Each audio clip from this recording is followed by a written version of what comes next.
अस्सलाम वालेकुम। कैसे हैं आप लोग? उम्मीद करती हूँ खैरियत से होंगे। आज हम अपना नामा स्टार्ट करेंगे, तो स्टार्ट करते हैं।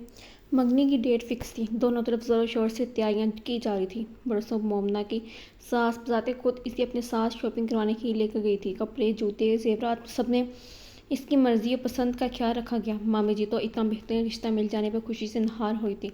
इन लोगों की सुलझी सोच, शराफत, नजाबत ने मामू को बेहद मुतासर किया था। इसलिए इन्होंने भी थोड़ी बहुत जांच पड़ताल के बाद हाँ कर दी कि सुबह सुबह आने वाला फ़ोन गोया क़यामत की खबर लाया था। मामी जी तो सुनते ही गश खा कर गिर पड़ी। आयशा दौड़ कर भाई लेकर आई। मोमना ने भागम भाग डॉक्टर को फ़ोन करके बुलाया। 1.5 घंटे के बाद इनकी तबीयत कुछ संभली तो इस फसादी फ़ोन का ख्याल आया। सामे भाभी मामी जी को तसल्लियाँ दिलासे दे रही थी। इनका ख्याल था कि मामी जान को सुनने में मगालता हुआ है। इन्होंने तस्दीक करने के बाद फ़ोन मिलाया तो बिजी की टून सुनाई दी। जनाता मियाँ की हमरा मोमना के ससुराल असर बात मालूम करने के चलेगी। वापसी पे इनकी उतरी हुई सूरतें देख कर बदतरीन खदशात की तस्दीक होगी। मामी जी ने दिल थाम कर हमको कोसने देने शुरू कर दिए। इसकी खबासत रंग ले आई थी। मामू जी भी आ गए थे। अब सल्थाम में अपने रखते जिगर का इंतजार कर रहे थे, जिसने इन्हें उस वक्त में कसर नहीं छोड़ी थी। मामू इधर से उधर टहलते हुए शदीद गुस्से में थे। तो वक्तन फोकते अपनी निसफे बेहतर पे सड़क की निगाह डालकर कोई ऐसा कटीला जुमला बोल देते जिसे सुनकर नबीला मामी के रोने में मजीद इजाफा हो जाता। फरमान का ख्याल था कि अरहम को नबीला के लिए बेजा लाड प्यार ने बिगा के रख दिया। अब इन्हें साग कसूर अपनी बीवी का ही नजर आ रहा था। मैंने इस औरत से कहा था जिस तरह की इस काबिल नहीं है, मत इसके इतने नाज रखे लाड उठा। मगर लब के न करी की तरफ देखा जो कब 10 बजाई थी, न थक बाहर कर नेश संभाली बड़े बेटे रहीम से मुखातब हुए। एक दफ़ा फिर ट्राई को शायद दोनों ऑन किया। उसने मोबाइल जो जो करी की सुइयाँ आगे बढ़ती जाती थी। मामी के गुस्से पर ममता गायब आने लगी। देर सवेर तो अक्सर हो जाती थी, मगर जब भी देर से घर आता मामी नबीला इसी तरह इसके आने तक बेकरार रहती। इसकी सलामती की दुआ मांगते हुए इन्होंने शोहर के पथरीले चेहरे की तरफ देखा। फरमान के चेहरे पर नरमी के सार नजर नहीं आए थे। सामे भाभी नोमी को सुलाने चली गई थी तो फरमान के कहने पर हिम को उठना पड़ा। नबीला ने किरण को भी सोने के भेज दिया। फिर कुछ सोच कर आयशा से बोली, आप बच्चे की बात क्यों नहीं मान जाती?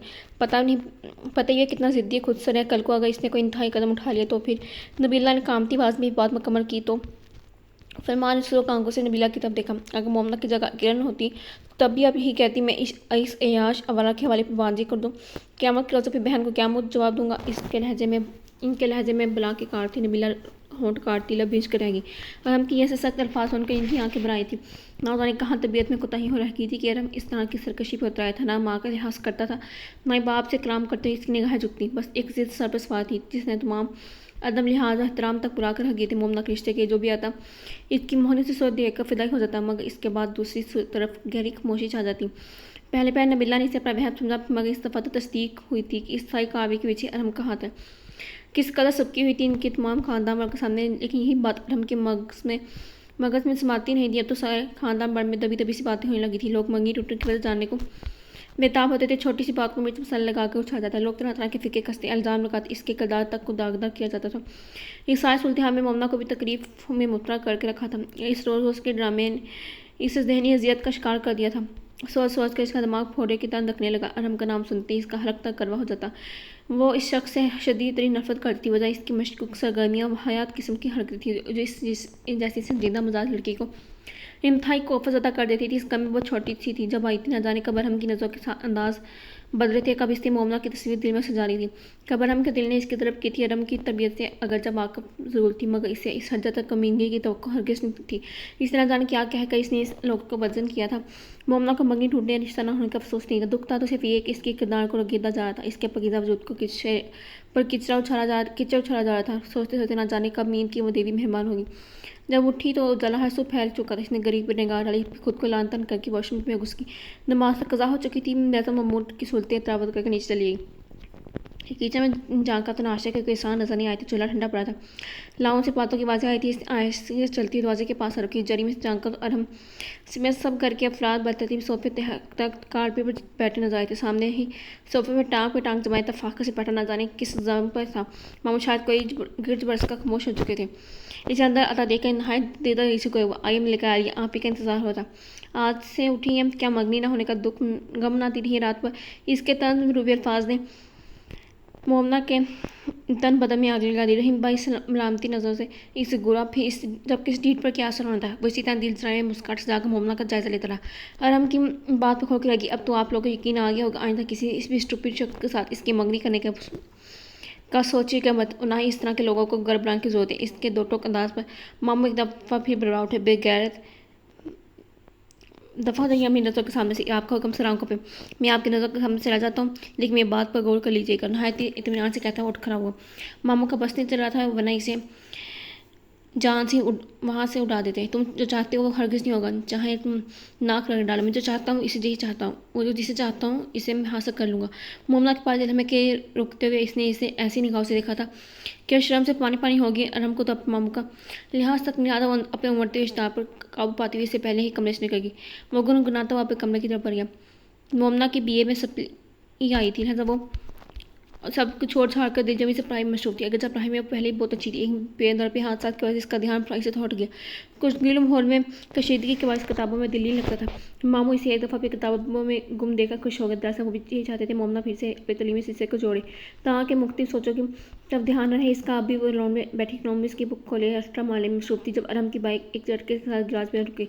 मोमना लॉन में बैठा देखकर बड़े भरपूर अंदाज मुस्काया था, फिर लंबी लंबी डग बढ़ता इसके करीब आकर हुआ। मोमना से उठा के इसकी तरफ देखा, कुछ के बगैर किताबें नोट्स वगैरह समेटने लगी। आज अकेली नजर आई हो, तुम्हारे बॉडी गार्ड किधर है? घर पे भाई परछाई छाए खामोशी को महसूस करते हुए हमने अपने अंदाज में इसे दरियाफ्त किया। लब बेच कर उठी और किचन की तरफ बढ़ गई। हमने भी इसकी पैरवी की थी। चुप शाह का रोज़ा खा या फिर रिटायर्ड ब्रिगेडियर फरमान अहमद खान ने कर्फ्यू लगा दिया। तुम्हें बोलने पर फ्रिज में से पानी की बोतल निकाल के इसने इधर उधर देखकर गिलास तराशने की कोशिश की थी। नाकामी की सोच में इसने ढक्कन खोलकर बोतल मुंह से लगा ली। मोमना इसके बदतमीजी को देखकर टोके बिना रह सकी। और हमने मुस्कुराते इसके जेब पर फैली नागवाई को देखा। खामखा किताबों में दिमाग कपाती अपनी कातिल नजर के तीर मुझ पर सिलाव तो कुछ बात बने। मोमना को किताब खोलते देखकर इसने ज़बान पर एक मतलब भी खुजरी हुई थी। मोमना ने यहाँ से हट जाना चाहा, मगर हालांकि चाय की तरफ महसूस हुई थी। एक कप चाय मिल जाएगा? मोमना को बाहर निकलता देखकर इसने फ़ौरन ही फरमाइश कर ली। मोमना एक नज़र इसकी तरफ देखा। जहर पिला दूँ तुम्हें? अरहम के माथे पर एक सिरवट नमदार होकर गायब होगी। तहाँ लोगों की मुस्कान इसी तरह कायम दाम थी। जहर को भी शहद का गुण समझ कर पी जाएंगे। आप लाए तो सही वक्त किचन के दरवाजे में जमकर खड़ा हो गया। यूँ बाहर निकलने की गुंजाइश नहीं रही थी। मोमना किताब स्लैब पर पटक कर पतीली चूल्हे पर रखी, बर्नर ऑन करके इसने दूध फ्रिज में से निकाला। बहुत कम पत्ती की चाय पीता था। मोमना जान बुझकर 2-3 चम्मच पलट कर पत्ती के डाले, फिर मीठा भी इसी हिसाब से डाल के इसने पतीली को डाल दिया। खामोशी से तमाम कार भी देखकर था चाय छान कर इसने कप अरम की तरफ बढ़ाया। इस काली स्याह चाय को देखकर हमने खूब नाक गुल पी पहरा पूट भरा तो शहद सचमुच शहद और जहर की तफतीक में समझ आ गई। मोमना ने किताब उठाई, बाहर निकलने की लगी तो हमने तेजी से बाजू आगे करके इसका सर रोक लिया। देखो सारा गुस्सा मुझ में निकाल दिया तुमने मंगनी ना होने का। और उसे चाहते हैं बोले तो मोमना गुस्से से दब करके सीना चढ़ गई। तो इतने सोचा था हम और अब साजगार हो गया था। अरमा अपनी जिद पूरी करने की करके खामोश हो जाएगा, तो इसकी बोलती 2-4 दिन के बाद इसने दोबारा शादी की बात छेड़ दी। मामू ने सुनते ही से जड़ दिया तक मामी की फिक्र गालब आ गई। इन्होंने छोड़ कर खामोश रहेंगे शादियाँ कितने दिन के बाद और हम घर में नाश्ता करें, तुम्हारी इन्हीं हक तो नहीं से खुद सर बना दिया। वो अखबार फेंक कर कुर्सी से उठते हुए बड़ी अरबीन के साथ खड़ा हो गया। वो बना ठहरा हाथ पर हो जाने की तैयार था। तो फिर क्या सोचा आपने? फरमान के मुताबिक खड़े होकर इसने एक मतलब फिर अपना मुद्दा बयान किया। नबीला भी उठकर इसके पास चली। मतवक्को जगने ने परेशान करके रख दिया था। क्या चाहते हो? खुद पर कंट्रोल करते हुए इन्होंने बेहद नाफरमान बदतमीज बेटे की तरफ देखा। इनका बस चलता तो खुद अपने हाथों से इसकी गर्दन में नोट देते। मैं आपकी प्यारी दरारी बांधी से शादी करना चाहता हूँ। ये नहीं हो सकता। क्यों नहीं हो सकता?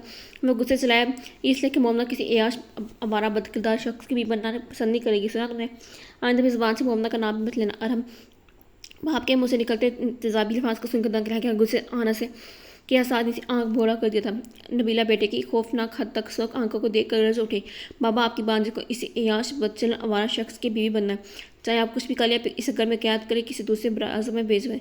अगर कब्र में भी उतर गई तो इसे निकाल लूँगा। चबा चबा के बोलते रुका नहीं था, बल्कि लंबी लंबी डग बटा बाहर निकलता चला गया। नबीला गेट तक किसके पीछे गई थी? सामने भाभी को किरण ने खूब ज़्यादा हो नजरों से मोमना की तरह देखा। मामू के सीने पर सर रख कर बिल्कुल लग रो रही थी। मैं तुझ पर इस नाजायज़ का साया भी पड़ने दूंगा। फरमान इसके माथे पोसा दिया। वो इस कदर रोई थी कि फरमान का गला गिला हो गया। मोमना को इससे इस कदर अब खौफ आने लगा था। पिछले 3-4 दिनों से घर से गायब था। फिर अक्सर ऐसा होने लगा वो इन्हें घर की खबर न लेता। नबीला हर वक्त चाय नमाज पछाई इसकी लंबी लंबी दवाएं मांगती। इसकी ये खामोशी किसी बड़े तूफान की आमद को पता दे थी। मोमना ने घर से बाहर निकलना छोड़ दिया, शक खत्म कर दिया। बेहद जरूरी काम भी होता तो फिर भी न जाती।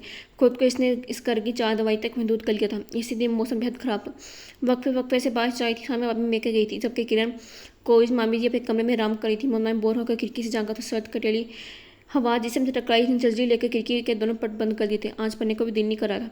लहता कंबल लेकर सोफे पर दंस की टीवी का इंडियन प्रोग्राम चल रहा था। महवे से टीवी तकते हुए इससे की आमद का पता ही नहीं चला। वो कंखा था मुमना का खबर की आज पूरी 27 दिन के बाद घर आया था। मुमना ने इसे देखकर सहमति की। कुछ देर इसे देखने के बाद कमरे की तरफ चला गया। शावर लेकर जब वो आया तो मुमना मामी जी के हाथ में जा घुसी थी। अरहम की रबों पर मुस्कान फैल गई। मिला इतने दिन के बाद बेटे की शक्ल देखकर अबेदा हो गई थी। अरहम इनके पास फुर्सत से बैठा इधर उधर की बातें करने लगा। मामी जी ने इसे चाय लाने की भेज दिया। वो काजू का हलवा गर्म करी थी जब अरहम भी इसके पीछे चला है। ये तो मुझे इतना भागती क्यों मुमना किसकी नजरें आँख पर होती महसूस हुई थी। इन्हें जल्दी से ट्रे में चाय रखकर इसे तुम्हारी भाई भिनकने लगी थी। अरहम ने रोक दिया। फिक्र मत को, तुम्हें उठाकर या भगा कर ले जाना होता मैं कब का ये काम गुजरता। इसका मैं तुम्हें दुल्हन बना कर लेकर जाऊँगा। बादल हाथ में अपने बारे में बहुत खुशफहमी है। मोमना सभा का तीखे लहजे में कहा। इसके तंजिया अंदाज पर खुले से मुस्काया। वो तुम्हारी खुशफहमी नहीं है, खुद शनासी है। मुझे भी साहित्य पर मुकम्मल तुम्हारे हूँ। वह पाँव फटकती बड़बड़ाती बाहर निकलेगी मगर इस पर हमा वक्त एक सोगवार से कैफियत ताई रहती। हर कोई उलझा सा फिक्रमंद से नजर आता है। कि दिल दहला देने वाली खामोशी मोमना को पहला रुलाया करती थी। ये फरमान हाउस चंद साल पहले कहको मुस्कुराहटों को गवारा बना हुआ था। खुशियों को मरकज व्यापी हर वक्त आबाद रहती थी। नाना जान के दोस्त शतरंज के बसात बिछाए दूसरे को हराने के चक्कर में रात से दिन से रात कर देते हैं। नबीला चाय बनाकर डाइनिंग रूम में पहुंचाती रहती। साथ साथ इनकी बटभाटे भी जाती रहती। इनके नाना वजाहत अहमद के साथ 2 ही बच्चे थे, फरमान और सबिला। सबिला की शादी के 4 साल बाद मोमना पैदा हुई थी। सहील और सबिला भी छोटी सी जन्नत में बेहद खुश थे। ननी मोमना की कलकारियों ने इनकी खुशियों को दोबारा कर दिया था मगर ना जाने किसकी नज़र इनकी खुशियों को लगी। लाहौर से वापसी पर इनकी कार एक ट्रेलर से टकरा गई। सहील और सबिला ने इसी वक्त दम तोड़ लिया। यूँ मोमना अपने इस अजीम नुकसान से बेखबर पे नाना मामी की मोहब्बत बड़ी आगोश में आ गई कि इनके साथ मुख्तलिफ फिल्म में मशगूल। बहुत जल्द बहर गई थी। दोनों मिट्टी के छोटे छोटे गर्म बनते जाते थे और हम ना जाने कब आँख के पैरों की ठोकर से गिरा जाता। दोनों कई कि घंटे रोती और चींकती जाती रहती। फिर नाना जान अपने खातों गुड़िया का घर बना के देते। फिर वक्त एकदम में करबट बदी। नाना जान एक रात चुपके से आंखें मूंद गए। मोमना तो कितने दिन बेयकीनी की कैफियत में नाना जान के कमरे में तलाशती फिरती थी। नाना जान की वफात पर इससे पहली बार अरहम को बेहताशा होते थे। इसके नाना जान से दोस्ती भी तो बहुत थी। नादानी से बहुत ज़्यादा अहमियत देते थे। बचपन में बहुत ज़्यादा शरीर जगरालू किस्म का था। महल्ले वालों को नाको चने चबाए थे। इसमें जब इसमें गुस्सा होना कोट कोट का बड़ी थी। जब तक वो बदला ना लेता सुकून से नहीं आता था। इसे अपने से बड़े लड़कों को मार डांट कर दंगा फसाद करके नहायत फकियाँ बताया करता था। छोड़ा बहुत समझा जाकर सभी खामोश हो जाते थे। कोई भी ज़्यादा नोटिस नहीं लेता था। स्कूल में भी किसी को झूले से गिरा कर जख्मी कर देता, किसी का सर फाड़ दी पैट मारकर। फरमान नौकी किसी में अक्सर घर से दूर रहते। जब भी घर आते थे पुराने दोस्तों से मिलने मिलाए किसी हो जाता। बच्चों को ज़्यादा वक्त नहीं दे पाती थी। उम्र का वो नाजुक दौर था। दादा जान इसे ना समेटते उसकी शख्सियत ना जाने कितनी दरारें पड़ जाती। बाबा को फायर में सर कपाते देख अक्सर माँ का पल्लू पकड़ लेता था। अपने मसाइल में उलझ जाती थी। कभी किरण की कस्टर्ड बनाई, कभी मोमना की पूनिया बनाई, कभी रहीम को डांट पड़ी। नाम पढ़ने की वजह से इसकी मनमाहटें इसी शोर में दबने लगी। इसका मसला दरमियान में रह जाता। मिला किसी और तो अपनी जाती फीस ने अब तवज्जो हासिल करने का नया अंदाज सोचा। गुस्सा चीन का बुखार भी बात न सुनने जाने पर चलाता रहता। इस हद तक गुस्सा करता कर नबीला से छोड़ उठती। दादा जान ने इसकी इन्हीं हरकतों के पेश नजर इसके गिर दायरा से खींच लिया। वो कोई से आता दादा जान के जुट कर बैठ जाता। इनकी बचपन की शरारती जवानी के किस्से नहायत दिलचस्पी सुनता। दादा जान गरसवाई का महल थे। शिकार इनका शौक था। और हमने दादा जान से निशाना बांधना बहुत जल्दी सीख लिया। फिर अकेले दोस्तों के साथ शिकार करने निकल जाता। इसके बेबाकी दरेज के बारे में सभी जानते थे। इसलिए फरमान की ख्वाहिश थी कि आर्मी ज्वाइन करे। बाप बेटे में पहला जगह भी इस बात में हुआ। हम जानबूझ के ऐसे काम करने की कोशिश करता इस पर फरमान तब उठते। नबीला हरम के अंदाज देखते कर बोलती थी। इन्हीं दिनों रहीम ने अपनी क्लास वालों सामने से शादी करने का ऐलान कर दिया। यूँ घर में रहीम की शादी के हंगामे जाग उठे। पहला बड़ा बेटा था। सो फरमान ने जी भर के रहमानपुर के बरात वलीमा फर्ची इस कदर अला था कि लोगों की हंस रश्क से आंखें उबर पड़ी। शादी के दौरान बेहताशा कामों में उलझी भागती हुई दौड़ती। मोमना ना जाने कब पूरे क्रोफर के साथ इसके दिल में आजमाई कि दिल की बदलती कैफियत में हैरान रह गया। वो भी मोमना जो किसी काबिल नहीं समझा था। इसने इसकी माँ को इससे छीन लिया था। वही मोमना बड़ी शान से इसके दिल पर हुक्मरान हो गई थी।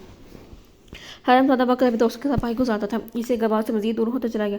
कुछ वो था ही तंग गुजार, इसलिए भाई बहन इसे गिल मिल नहीं सके थे। कभी कभी वो किरण को रहीम भाई के साथ लगते झटते राट करते देखता तो अजीब सा एहसास दाम में गिर होने लगता। किरण रहीम भाई से जिद करके पैसे निकलवाती। हंसी मजाक भी चलता था। इन दोनों की नोक चौक में इसे नाकबार गुजरने लगी थी। दौरान तरीम एक दोस्त के कैम्प में कुछ अर्सा जॉयमेंट के लिए इसने जॉब की थी। इसे याद था जब पहली तनख्वाह मिलने पर इसने किरण को 5,000 रुपये देने चाहिए थे। बाबा ने किरण को पैसे लेने से मना कर दिया। हमको बहुत बुरा लगा मगर कुछ बोला नहीं क्योंकि रात को किरण ना सिर्फ इसे खुद मांग के पैसे लिए बल्कि बाबा की तरफ से माजत भी की। बाबा के सख्त रवैये की खाइफ थी। बाबा का रम के साथ इतना अहानत भरा रवैया देखकर इसका दिल दुखता था। दादाजी जिंदा थे तो कभी भी परिवार के दरमियान बैठने का मौका मिल जाता। इन्हीं के ज़बानी के हालात खानदानी खट्टी मिट्टी जरपों का पता चल जाता। इनके सामने वो सारे चूल्हे उतार फेंकता था। हंसी मुस्कुराहटें कह के तंज़ो मजाज से महफिल में जान पड़ जाती। इंतजार के बाद एक मरतबा फिर अपने ऊपर बेबसी का खोज चलाकर सबसे अलग थलग हो गया। कभी गलती से बाबा के पास बैठ जाता तो इस कदर ताक के जुमले फेंकते कि हमारी शर्मिंदगी के ज़मीन में दस जाने को दिल करता।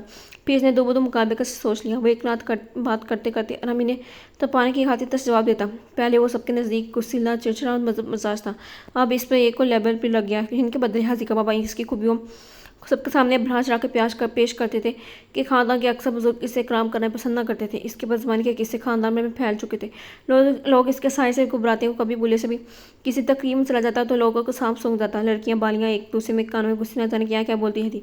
इसे शदीद आहत का एहसास होता। बाप को गुस्सा दाने की इसने कुछ अर्सा मॉडर्न भी की, मगर इस काम में इसका अपना दिन नहीं लगा। फरमान जब इस वक्त वजह दी तो इस वक्त बहुत देर हो चुकी थी। इसे अपने इर्द गिर्द सख्त फरादी खोज उठा लिया था। ना ही किसी के करीब देता, ना किसी को खुद से करीब आने देता। माँ बाप बहन भाई भाभी तक इसे बात करते हुए झिझकते थे। दादाजान तब तक जिंदा रहे। पढ़ाई पर बदन खास सब तवज्जो देता था। इनके जाने के बाद वो तन्हाई पसंद और खामोश तबाह हो गए। रिटायर्ड होने के बाद फरमान भी ज़्यादातर वक्त घर में गुजारते। हसन की शायद तो जब घर पर होती थी। अरहम की खुफिया सरगर्मियाँ रात रात पर दोस्तों के साथ आवारा गर्दियाँ फिर कोई से भी गायब रहना इनकी से एक निगाह से पोशीदा न रह सका। एकदम इतनी आज़ादी के बाद जब बाप की भरपूर सख्ती का सामना करना पड़ा तो मज़ीद ज़िद्दी बदरिहाज और चिड़चिड़ा होता चला गया। फरमान जिस स्वाविया नज़र से रहीम और अरहम को देखते, इन्हें रहीम के मुकाबले में अरहम की शख्सियत में बहुत जोर नजर आता। रहीम तरबियत तलीम के फरागत के बाद बैंक में आला पोस्ट पर फाइज हो गया था, तब कि अरहम यूनिवर्सिटी की अलविदा कहने के बाद पिछले 3 सालों से फ़राग था। इसकी हक़ तो से ये महसूस होता था कि वह नौकरी करना नहीं चाहता। बड़े शाहाना किस्म के मिजाज थे मोहतरम के, नाक मक्खी नहीं बैठने देता था। खराब मिजाज बात पर आसमान सर पर उठा लेता था। निबिला की मिन्नतों समाजत इल्तिजा की वजह से इन दिनों वो किसी अच्छी फॉर्म में जॉब करने लगा था। इससे पहले भी एक दो अच्छी कंपनियों में हैसियत मैनेजर के 1.5-2 माह काम कर चुका था। अब जगरालू फितरत बात पर गुस्सा करना, साथी को के साथ आहत भरी सलूक की वजह से 2-3 मरतबा ऑफिस से भी निकाला जा चुका था। फरमान इसकी हरकतें देखकर परेशान थे। नाश्ते की मेज़ पर तकरीबन 3 दिन बाद फरमान इसे मौजूद पाए थे, फिर गुस्से को दबा नहीं पाए थे। तब के लापरवाही से टेबल बजाता रहा। अम्मी नाश्ता दे, इसकी हाँक लगाए पर मिला इस तरह से ट्रे में मुख्तलिफ वाजमान सजाकर किचन से निकली। फरमान ने तंज़ नज़र से निकाह से बीवी की तरह देखा। खाते तो इस तरह से करती हो कि रखते जिगर मुल्क चला कर आ रहे हैं। ऐसे फाक बैठ कर रोटियाँ तोड़ने वाले को सर पर बिठाने की सोच नहीं है।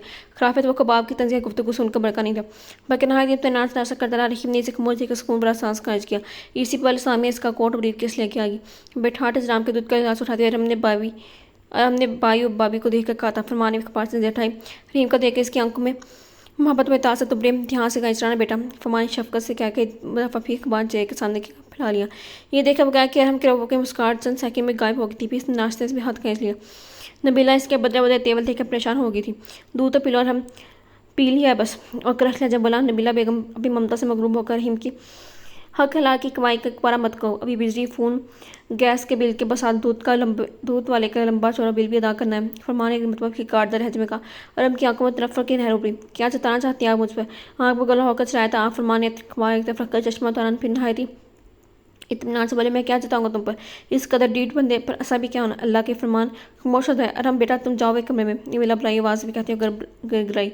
इसी पल मोमना सी सुतती दहाई अरहम के चेहरे के तासत पर बड़े बदल गए।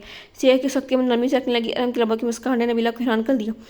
इसके नज़रों के ताक़ब में इन्होंने मुड़कर देखा, फिर गई सांस बक रहेगी। क्या बात है बेटा, आज देर से उठी हो? तबीयत तो ठीक है तुम्हारी? मोमना ने चुपकर मामू को सलाम किया। इन्होंने शफकत से इसके सर पर हाथ फेंक कहा। अरहम एक मतलब फिर बाप के बराबर रखी कुर्सी पर बैठ गया। समय बहुत दर्द था, इससे नमाज पढ़कर सो गई थी। नोमी को गोद में लेकर आस्ते से बोली। अरहम ने चौंक इसके सते हुए चेहरे की तरफ देखा तो कोई टैबलेट ले लेनी थी। इसकी मुताक़ब पर फरमान को निशाने पर सर बटे नुमदार हो। मोमना ने नागवाई से देखा तब के लोगों पर अजीज इजरादे में मुस्कान से नबीला को देखा था तो कि इसे उठने का शाक करी थी। तुम अपने मशवरे पर पास हो सपा के फरमा इस तरह बोले। मैं मशवरे ही मुस्तक में इसके काम आने वाले बाबा साहब।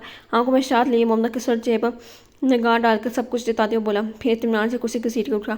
तेज़ कदम में चलता हुआ ड्राइंग रूम हाथ से बाहर निकल गया। मोमना मारी शर्म और गुस्से के सर नहीं उठा पाई थी, जबकि फरमान में तरमाते उठ गए। पापी गोद में हमकते नोमी को कंधे से लगाई लाउंज में चली गई। इसकी आंखों में नमी थी। इसकी धोखे मिला की निगाह से पेशीदा न रह सकी। ना परेशान हो बेटा, तुम्हारी मर्जी के बगैर कुछ नहीं होगा। मामी जी ना जाने ये हम चाहता क्या है।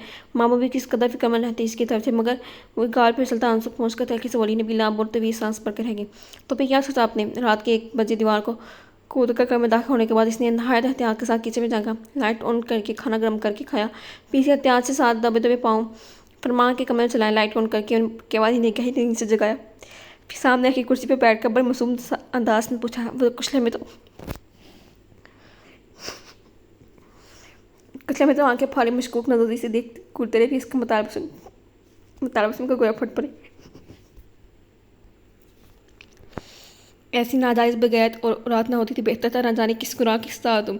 ये मेरे सवाल का जवाब तो ना हुआ और हमने नहाय सुबह से इन्हें इस्ताद दिलाने की कोशिश की थी। इसके तो के मुताबिक चला उठे नबीला नबीला। इनके चीखने पर बराबर भाई कमरे में सोई नबीला बागम बागम पुलिस साथ कमरे में आई। फिर हम मौजूद देख कर इनके साफ हो गया। भाई पत्थर पड़ा सुस्ती पड़ गई।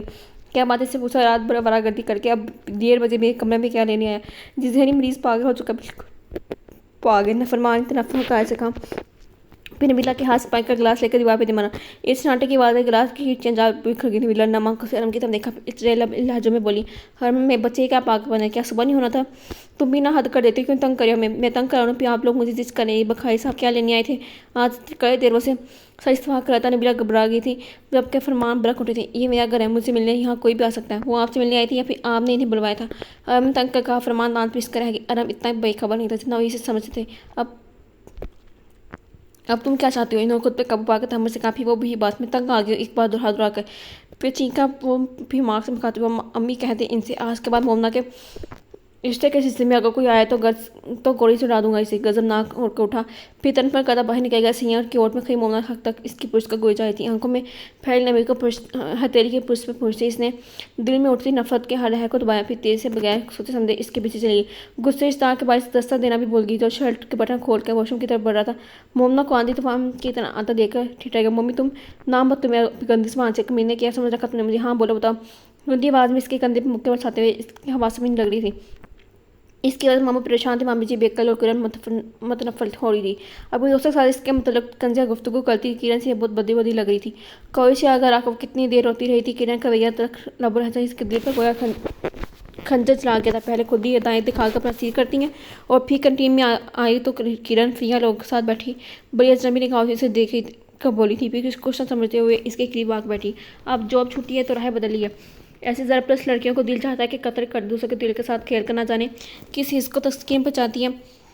किरण बात फिर से कही थी मगर देख इस रही थी मोमना के तो तन तो बदन में कोई जान ही बाकी नहीं थी। टांगें बोझा उठाने से कहा सकती, जबकि आंखों के सामने अंधेरा सा बेहद बेयकीनी से अपनी बहनों जैसी बेहद प्यारी कज़न को देख रही थी जो कि नहायत बेदर्दी से इस पर कीचड़ छाई थी। मोमना मरे में कदम उठाती कि टीन के हाथे की निकल गई। दिल तो चाह रहा था इसके किबार पकड़ कर पूछती कि तुमने कब देखा मुझे दाई दिखाती मोहब्बत की पतंगें बढ़ाते हुए। मगर दिल में उठती शदीद ख्वाहिश कर वायु खुद पर जब्त करके पहले बैठाए कर चली गई। फिर आती बखारी अंकल इनकी बेगम सामना हो गया। इनकी दोनों शादी से तो बेटियां भी हमरा थी। वो जानती थी बखारी अंकल की आमद का क्या मकसद है।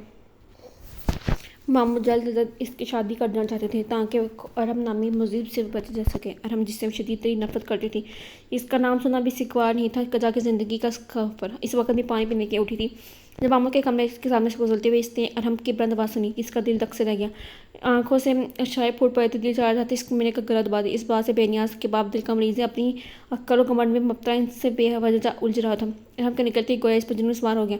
इसके कमरे में खूब चीख चलाकर दिल की ब्राश निकाल के बाद खुद ही खामोश हो गई थी, क्योंकि दूसरी तरफ गई खामोशी थी। अरहम इसे यटकर देखता रहा, यहाँ तक कि मोमना घबरा कर पीछे हट गई। इसने अरहम की शर्ट भी फाड़ दी थी। वो बहुत आराम से इसके हाथ से शर्ट हटाकर अलमारी की तरफ बढ़ा, एक दूसरी शर्ट निकाल के इसे हैंगर बेड पर उछाल दिया। फिर तेज से बाहर निकलती मोमना का हाथ पकड़ लिया। बड़ा गुस्सा आता मैं जान को क्या फूल झड़के मैं लोगों से एक दफ़ा फिर बोलना। इसकी खुशनुमा को मैं जान के बेरे दिलकश लहजे बोला। मोमना का सर से लग उठा। तो तुम चाहती हो ना वो ત્યાં क़यामत तक नहीं होगा, खुद को ख़त्म कर लूँगी मगर तुमसे शादी नहीं करोगी। नफरत से बोली। मैं खदे सकती से इसके हाथ को दबाया। इसकी बेसख्ता चीख निकलेगी। इसके हाथ से अपना हाथ चलाने की सेम में वो इसके कदर करीब हो गई थी। हमने इसका हाथ छोड़कर कंधों को दोनों हाथों से साम को बोला, कितनी मरतबा तुमसे कहा ये मरने वाली बातें ना क्या करो। अगर मरने का इतना शौक है तो मुझ पर मर बैठो, कुछ फ़ायदा भी तो हो। मुझे लब का खोना दांतों तले दबा के इसने मोमना के गाल को छुआ था। इसे गोया करंट लगा। छोड़ो मुझे, वो आधा को खुशकिस्मती से हाथ लग गया तो क्योंकि मौका गंवाया जाए। थोड़ा थोड़ी देर बैठो, मेरे पास बातें करते हैं, कुछ मेरे दिल की सुनो, कुछ अपनी सुनाओ। वैसे भी अब तो रात गुजर ही चुकी है, फजर का वक्त होने वाला है। मिलानी साहबा फिर जाकर नमाज़ पढ़ लेना। वो नरम आवाज़ में कहता इसका हाथ पकड़े सोफे तक आ गया। मोमना घबरा के इसके पल्ले गिरना चाहा मगर शायद वही फरात का बना था। वो कुछ असरीन हुआ तो बेबसी से चीखी। और अभी हाथ छोड़ा। एक बात को मोमना, मुझे ज़िद्दी और मनमानी करने में औरतें कतई पसंद नहीं है। हर दम मुझे बड़ी बुरी लगती है। चलो बैठो यहाँ। इसे सोफे पर पटक कर एनिस के सामने कुशन लेकर कार पर बैठ गया। मोमना का कलेजा कोई हरक में आट का। इस वक्त मुझे जज्बात को कोस रही थी। बड़ा क्या जरूरत थी इस मनहूस के कमरे में आने की। मोमना तनफर से सोचती उठी, मुझे जाने दो। कहाँ जाना चाहती हो पागल लगी, बताओ मुझे। तुम्हारे सारे रास्ते मेरी दिल की तरफ आते हैं, खाम लोगों की बातों में आकर अपनी राह को ठीक कर लेना। वो खोए खोए लहजे में बोलता, मोमना को इस पर बिल्कुल मुक्ति लगा। पापा मुझे तुमसे दूर कर देना चाहते, इसकी नज़र में मैं बहुत बुरा हूँ और तुम्हारे मुझसे सब बहुत अच्छे हैं। वह खाई का बेटा हरम का खलक तक करवा हो गया। खैर छोड़ो, इस मोमना को सच उठता देखकर खामोश हो गया। मोमना तीसरी चलती हुई बाहर निकलेगी, जबकि हरम सीटी पर को शौक गुनगुनाता हुआ बैठ जूते समेट लेट गया। अगर सुबह बड़ी खामोशी के साथ आंगन में उतरी। रहीम भाई फिर जा चुके थे। सामने भाभी अपने किसी फ्रेंड से मिलने चली गई। मामू किसी दोस्त की यात्रा की गई थी। मोमना किचन में समेट कर मासी से अपने ग्राम में सफाई करवा के मामी जी के कमरे में आई तो इनकी गम से रखे हरम को देखकर ठिठक गई। अम्मी, आपका दिल नहीं चाहता कि आप बेटे के सर पर सहरा देते? फिर से सोना है, माँ को तो बड़ी आरज़ू होती है। न जाए कैसी माँ है, बेटा ब्याह के बेताब हो रहा है, जबकि माँ जान को कोई परवाह नहीं। बड़ा बदतमीज हो गया तो हम शर्म नहीं आती तुझे क्या? मामी जान हंसते हुए इसके सर पर चपत लगाई। अच्छा, अगर शर्माओ तो फिर जान जाएंगी आप, तो मान जाएंगी आप। और अब भी गैर संजीदा था। मामी जी ने इसके गहरे बाबू में हाथ फिरा, परेशानी को चुमा और बोली, तो जिस लड़की पर हाथ रखेगा मैं इसे शादी कर दूंगी। वादा रहा, पक्का वादा। वास्ते मोमना को बोलता था, मैं बाबा कि कभी नहीं मानेगी। मैं उनके मजाज को जानती नहीं। बिना इसके चेहरे पर यकदम फैलती अफसुदगी को देख आहिस्ते से बोली, कुछ पता। और हम कोली पे फिर जब बोला था, एक कहता खटीला था, मैं किसी की नहीं मानती और किसी के मानते अपने फैसले बदलते हैं, तो मैं भी इनके बेटा हूँ, मैं भी वही करूँगा तो मेरे दिल कहेगा। माँ जी ने फिर ना जाने क्या कहा। मम्मा उल्टे कदम लौट आई कि जब मैं खरी किरण चाय बनाई थी, मम्मा चौंक की। तुम खोजने गई? नहीं, किरण बगैर मुझे रोटी ऐसे में कहा था। क्यों? मेरी मर्जी। इन्हें कप में चाय डेरी बिस्किट की प्लेट उठाकर बाहर निकली। मम्मा का दिल बोझा हो गया। दिल चाह था कि सब कुछ छोड़ छाड़ कर कहीं दूर निकल जाए। इस कशीदा कटे कुटे माहौल में दिल उज रहा था। फिर बहुत से दिन खुशगवार गुजरे और हम दोनों कम कम कर आए। मामी जी भी कदे पर सुकून हो गई थी, क्योंकि अरम की उम्र पर फिर खुशकिस्मती से जो मिल गई थी। इसे सूख गया, मामू जी भी मुतमिन हो गए। बस एक मोमना थे जिसे किसी पर सुकून नहीं मिलता था। आते थे अरम के शौक फिक्रे बेबाक निगाह से बहुत डिस्टर्ब करती थी। वो तो पहले ही बहुत निडर था। इसकी खामोशी पर मजीद देर हो गया। उदास मौसम के जगहों में ये हर लम्हा बिखर गया है। फिर ऐसे मौसम में कौन आए, कोई तो जागे, तीन निगाह की मुसाफतों को समेट लाए। तीन गली में हमारी सोचे बिखर आए। तुझे बताया कि कौन कैसे उछालता है वफा के मोती। हमारी जाने कोई तो जाए, मेज़बाने में तुझे बुला के तुझे मनाए, हालत में तुझे बताए, तुझे लड़ाए, तो मेरे दिल को भी चैन आए। ठंडे फर्श पर नैनी के पाँव किचन में खड़ा मसाले से गुनगुनाती हुई चाय बनाता, साथ साथ किन अक्खों से बर्तन धोती मोमना की तरफ देख भी रहा था। तो माथे पर लिए ना थे ना क्वाइसी से तुन्ने पे मजबूर थी। एक कप दो बना बंद करके इस पतीली नीचे रखी। मोमना बगैर कुछ के कप इसकी तरफ बढ़ा दिया। इतनी लचाई नजरों से मैं चाय को ना देखूं तो इस बुराई नाम पत्ती चाय को भगो देखी थी। एकदम ही निगाह हटाकर बर्तनों के ढेर की तरफ मुतवज्जा होगी। पियोगी बेहद सूरज से किचन टेबल पर चाय के सिर्फ मेरा भरपूर नजरों से इसका दर्द ले रहा था। नहीं, इसने दांत पीस का काम, मैं भी तुम्हें कौन सा दिला था? बस ऐनी सलाम मारी थी, तुम बाहर नहीं जा सकते। इसके बक से तंग आकर मुमना जला के खान नहीं। अब ने खाली कप इसकी तरफ बढ़ाई, फिर बहुत मजे से बोला, अगर मैं चला जाऊँ तो तुम्हें देखेगा कौन, सताए जलाएगा कौन? नाना, मैं दुनिया से जाने की बात नहीं कर रहा हूँ। तुम इतनी खुश ना हो, तुम जाओगे या मैं मामू को बुलाऊँ? मुन्ना पेट पलट पटक कर उसे सिखाएंगे। मामू की धमकी भी खूब है। हमने ठंडी आँख भाई अभी मुस्कुरा रहा था मुन्ना कि इसके दिल जरादे में मुस्कुराहट को जिच कर देने वाली इस मुस्कुराहट से चिढ़ती। बहुत डीठो नजर नवाजी आपकी मेरी शान में कुछ और भी कसीदे पढ़ लीजिए। मैं हवातन गोश हूँ। और हमने टेप बजाकर दिल नशी अंदाज में कहा। मुन्ना ने टूटी बंद करके चादर से हाथ पहुंचे भी तेजी बाहर निकलती चली गई। दरवाजा जोरदार धमाके के साथ बंद करके प्रण पर से गई। अहम की फजूल बातों को सोचते हुए बना रही थी। वो दोनों हाथों से कनपट्टे दबाते हुए इसका वह सरक रहा था। एक हाथ बात होती आई थी। इसके अरम के साथ कभी भी किसी भी हाल में कबूल नहीं था। इससे नफरत करती थी। आज से नहीं बल्कि इस दिन से जब से अपने 6 दोस्तों के साथ डकैती के आजाम पकड़ा गया था। इन दिनों वो स्कूल में जब हम स्टैट की का स्टूडेंट था। कब हम छुपने में खबर को पढ़कर केल में वो गुमसुम से रही थी। फिर कितनी वक्तों के बाद इसने ये फरका खबर मामी जी को सुनाई थी। मगर वो दोस्तों का मर गया था। मामी जी ने टूटी आज में मुश्किल कहा था। इनका दिल इस शर्मनाक हकीकत को तस्लीम करने से इनकार था। सोफे पर गिरने के अंदाज में बैठे हुए इन्होंने मोमना की तरफ देखा तो खुद भी बेच के नहीं खड़ी थी। रात तक बात दूर दूर तक फैल गई। पूरे खानदान को पता चल गया। मामू ने सुना तो दिल पका कर बैठ गए। रहीम भाई की हिम्मत बल्कि मेहरबानी की वजह से एक रात थाने में रहने के बाद गड़ा चुका था। मैं मामू से किया था आपसे बचना सका। इन्होंने पहली बार हाथ उठाया था। लातों घूसो ठिडो फिर इसकी पटाई की घर से भी निकाल गया। पूरी रात फुटपाथ पर पड़े हैं के बाद अपनी इसी दोस्त के साथ चला गया। इसके गमजद अंदाज से छोड़कर दानिश कितनी पर हंसता रहा। और हम होठ में से इसके तलानियाँ सुनता रहा। भी फ़ौरन ही अपनी चिकनी से भी बातों बिहार सब मना लिया। दानिश के साथ रहते हुए इसे अंदाज़ा हो गया था कि वो किस किस्म का मिजाज का माइक है। शबाब का दिलदारा वो एक बिगड़ा अमीर ज़्यादा था, जिसके वालदा ने इन्हीं हरकतों से घर से निकाल दिया था। इन उम्र में दानिश ने बड़े बड़े कारनामे से अंजाम दिए थे। चोरी डकैती की वारदातों के अलावा इखलाक की हदूद से गिर चुका था। दानिश के साथ रहते हुए ये कैसे मुमकिन था? और हमें इस गंदी नाई से बच्चा पाता तकरीबन 3 माह के बाद रहीम भाई ने इसे दानिश के फ्लैट से ढूंढ निकाला था। इस दौरान इसमें कितनी तब्दीलियाँ आ चुकी थी, इससे सब नावाकिफ थे। रहीम भाई से ज़बरदस्ती कर लेकर इन्हें मजबूर करने पर इन मामलों से माफ़ी मांग ली थी। कितना बदल चुका था नबीला, इसके अंदाज में हंसा करते होलती रहती। रहीम भाई ने एक तो फिर से दस्तकार की राह दिखाई थी। शुक्र से तीन शीशे को दोबारा जोड़ लिया। ना को दूसरे साथ इसको नहीं छोड़ा था। मामू के धमकाने पर बदहजी पुतरा है। कुछ सोच कर इसने हमको इसके हाथ पर छोड़ दिया। मुमना किरण ने दोनों मैट्रिक के पेपर देकर फाक हुई थी। वो कोई कोर्स करने के मतलब सोच रही थी। इन दोनों के दिमाग में बहस भी सी बात हो रही थी। इसका ख्याल था कि कुकिंग का कोर्स कर लेते, जबकि किरण का कंप्यूटर की तरफ रुझान। तो दोनों एक दूसरे के साथ बहस से तकरार में इस कदर उलझी थी कि उनके आगे का पता नहीं चला। ठोंकर तब रम इनके करीब आकर बैठ गया कि फजूल तकरार किया जा रहा है, पहले कुकिंग का कर लो फिर कंप्यूटर का कर लेना। अरे वाह ये ठीक है। किरण चुटकी बजाई। मोमना को मुझे अच्छा लगा। दोनों एक माफी बातों में चुप होगी, मगर मोमना का साथ दिखान अरम की तरफ था। इसे यूँ महसूस हुआ था अरम इसे बहुत गौर से देख रहा था। पहले है इसे पर वहम जाना, मगर अरम का यूँ बेबाकी से देखने से बहुत बुरा लगा। इसलिए हम न जाने कौन से जज्बे ठाके मार देते। मोमना कभी जान ही ना पाई थी या फिर जानना ही नहीं चाहती थी। अरम के बारे में सोचते इसका दिमाग फोड़े की दुखने लगा था। कुछ देर सोना चाहती थी, अभी आंख लगे थोड़ी देर हुई थी तब अजीब सी गैम नोज शोर पर इसकी आंख खुलगी। चकराती सर को थामती बेसर से उठी। फिसले पर पाँव में डेस्क का तेज सी सियाँ उतर के नीचे आई। लॉन्च पर रमखा जोर शोर से चला रहा था। मामी जान इसे मरामती नजर देख रही थी। शुक्र कर मैं इस कमीने को जान से नहीं मारा। मार के सिरे देखकर दो कदम वो कदम नरम पड़ा था। हम तुम एक जगह टिक कर नौकरी क्यों कर रही थी? हर नई जगह पर दुश्मन बांध लेते हो, क्यों नहीं तुम पे सब्र था मकमादा? किसी बात का बर्दाश्त भी कर लिया करो। हर किसी एक को राय समझ कर रखा तुमने। वो तासर से कहते हुए रो रही थी। शुक्र किया था एक दफ़ा फिर काफ़ी अच्छी नौकरी मिल गई। मगर मैं कर तू बस अमियाँ को सही खराबी मुझे नजर आती। इस गोंसू का तो कोई कसूर नहीं था ना। खाम फटे खान बड़ा रोब झा रहा था मुझ पर। इसने पानी का गिलास बड़ा घंटा चढ़ा दिया। शायद दुनिया बुरी है, बस एक हम ही अच्छे हैं।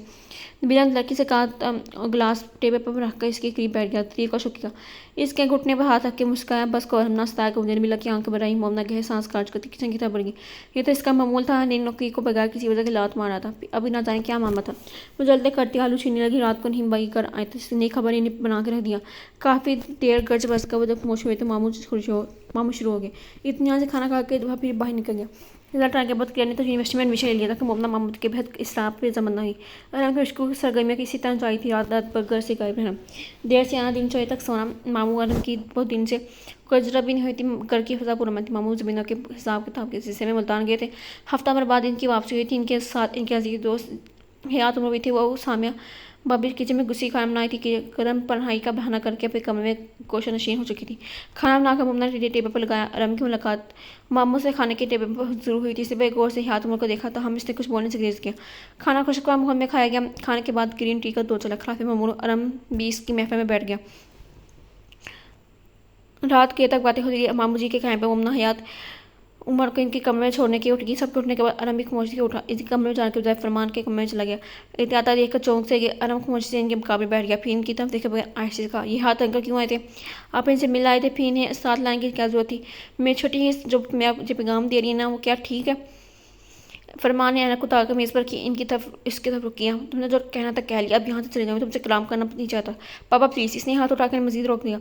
मैं मोमना से शादी करना चाहता हूँ। अरम के लहजे में पहले जैसी तंदी नहीं थी। बहुत सोच समझ कर बोला था। बाबा की खामोशी से किसी तूफान की आमद को बता दे रही थी। इसलिए वो अलर्ट हो गया। तुम अब जा सकती हो। बाबा आपको क्या तराज है? हिम्मत पता मुझसे बोला। मुझ में क्या कमी है? और नबीला को डराता देखकर पड़क रुका। अरम तुम्हें डरा? मैं घर में ढूंढ रही हूँ। ये लो तुम्हारा फ़ोन। बिल्ला ने कार्डलेस फ़ोन इसकी तरफ बढ़ाया। अरम ने कार्डलेस फ़ोन हाथ में पकड़कर ऑफ का बटन दबा दिया। फरमान सामने रखी किताब में घूम चुके थे। अरम ने नहायत इत्मीनान से इनके सामने रखी किताब को उठा लिया। फिर माँ की तरफ रुकी। अम्मी आपके शोर की दाद में पर केस रखा है, बताइए आप किसका साथ देंगी? खिलाफे तो बड़े खुशगवार लहजे बोला था। नबीला को बेहद हैरत हुई थी। तुम ये मुकदमा हार जाओगे ना, इस टॉपिक को क्लोज कर दो। फरमान खाई से बोले आपकी बोले। अरम ने संजीदगी से कहा, बड़ी खुशफहमी है तुम्हें अपने बारे में। फरमान तरक्की से बोले, आप दोनों को क्या हुआ? नबीला घबरा कर उठी। हयात उम्र को आप बचवाएंगे या मैं इन्हें चलता करूँ? और हम ज़्यादा खुंद हुआ। किसी भी किस्म की फजूल हरकत करने की जरूरत नहीं, वरना यूनिवर्सिटी बाउंड्री नहीं। मैं दाज़म का आप भी किसी भी किस्म की इंतहाई कदम उठाने से पहले याद रखिएगा। मोना में मोहब्बतें में मेरी ही बीवी बनेगी। उठते हुए किटली लहजे बोला। फरमान ने कुछ सोचते हुए बैठने का शाय किया। तुम यहाँ बैठो नबीला, तुम फैसला करना। फरमान ने आस्ते से कहा, संजीदगी बोले, यूँ समझ लो तुम इस वक्त अरम की मारी हो, और नहीं मोमना के साथ तुम्हारा कोई रिश्ता है। मैं तुम्हारे साथ दो प्रपोजल रखता हूँ। एक तो हयात का बेटा है, हयात शरीफ बाइज़ पेशे की मुझसे है, किरदार की मजबूत है, सोमो सलात का पाबंद है, घर में खुशहाल भी है, कदर करने वाले लोग हैं। दूसरा मेरा बेटा है, खूबसूरती है मगर सिर्फ ज़ाहरी, काम दरता करता नहीं है, खूबी भी कोई ऐसी नहीं है जिसका जिक्र किया जाए, किरदार के बारे में भी मशकूक है, लूट मार करने वाला मुझे शामिल है। अब इंसान से काम लो, बताओ कि कौन सा प्रपोजल बेहतर है तो तुम कहोगी, तो वही होगा जाने कि जिसके हक में फैसला दोगी मैं मंजूर करूँगा। अभी बात मुकम्मल करके अरम के शौक चाहिए की तरफ देखा, इसकी आंखों से रहू टपक रहा था। हाँ भी बोलो। फरमान ने बिला से कहा, मैं क्या कहूँ, जिस वजह से हो कोई तो देख लेंगे। फिर माँ के इस तरह मुस्कुराहट आ गई, मैं कोशिश करा मुझे नौकरी मिल जाएगी। माँ की कुछ कहने से पका ली, इस तरह से बोला। फरमान ने सामने का चश्मा उठा लिया, अब तुम जा सकती हो। चंद पल इन्हें देखने के बाद वहाँ दिमाग के साथ बंद करता तनफन करता बाहर निकल गया। इसके जाने के बाद नबीला शोर से मुखत हुई, क्यों इतना सख्ती कर लिया आपने, मान जाए इसकी बात, मान जाओ, यानी कि मोमना की ज़िंदगी झना बना इसे दिल दर में फेंक दूँ। वो तनफरत बोले थे। नबीला हाथ मसलते हुए अब विदा होगी, इसने कभी कोई फरमाइश नहीं की और बस मजीद कुछ मत कहो। फरमान ने हाथ उठा के कुछ भी कहने से रोक दिया। कल हयात चला जाएगा, चंद के बाद इसका बीवी दोनों आएंगी। छोटी रस्म करने का इरादा था मेरा, अब सोच रहा हूँ मंगनी वगैरह के चक्कर में ना पड़ा जाऊँ। अगले अपने मम्मा ने निकाह है, तुम खुफिया तय रखो, स्वामी से कह दो। और हाँ, इस कमीने को बनक भी पड़नी चाहिए। एक मरतबा फिर किताब खोल कर इसके में गुम हो चुके थे। नबीला आँखें दुपट्टे से करती खड़ी होगी। अगली सुबह हयात मल्तान रवाना हो चुके थे। इनके जाने के बाद हमने सुकून बड़ा सांस लिया। एक नदीना बोझ कंधों से हटा महसूस हुआ, बेहद हल्का फुल्का हो गया। एक दफ़ा फीस ने पुरानी रूटीन शुरू कर दी थी। सुबह का 11, रात बहुत देर से कर लौटता, ज़्यादातर किताबों में घुसा रहता, फिर या फिर किसी तरह के नोट्स बनाया जाता। रिंग बाइक उतारने पर पता चला कि इन दोनों CSS की तैयारी करा। प्रमाण तो सुना तो बेहद हैरान हुए। अमीला बता बहुत खुश थी। इसके सजदे एक दफ़ा फिर तवीर हो गए। एक मोमना जिसे किसी पर चैन नहीं था, वो दिन अतवार का था। किरण नाश्ते के वापस ही नादिया के घर चली गई थी। सामने भी रिंग बाइक के साथ अपने मैके गई थी।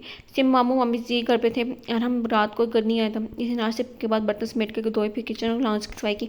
मासी आज छुट्टी हुई थी, पाई वो झाड़ू लेकर सिमी आगे पे फूलों का ढेर इकट्ठा करके डस्टबिन में डाला। फिर पाइप लगाकर सेंट धोने लगी। पाई से चाय धोटा उतार कर बड़े मगर अंदाज में सेंट धोई थी। जब अरम की बाइक स्कैन में आकर की बगैर इसकी तरफ देखे पाइप स्मेट का वाइपर लगाने लगी।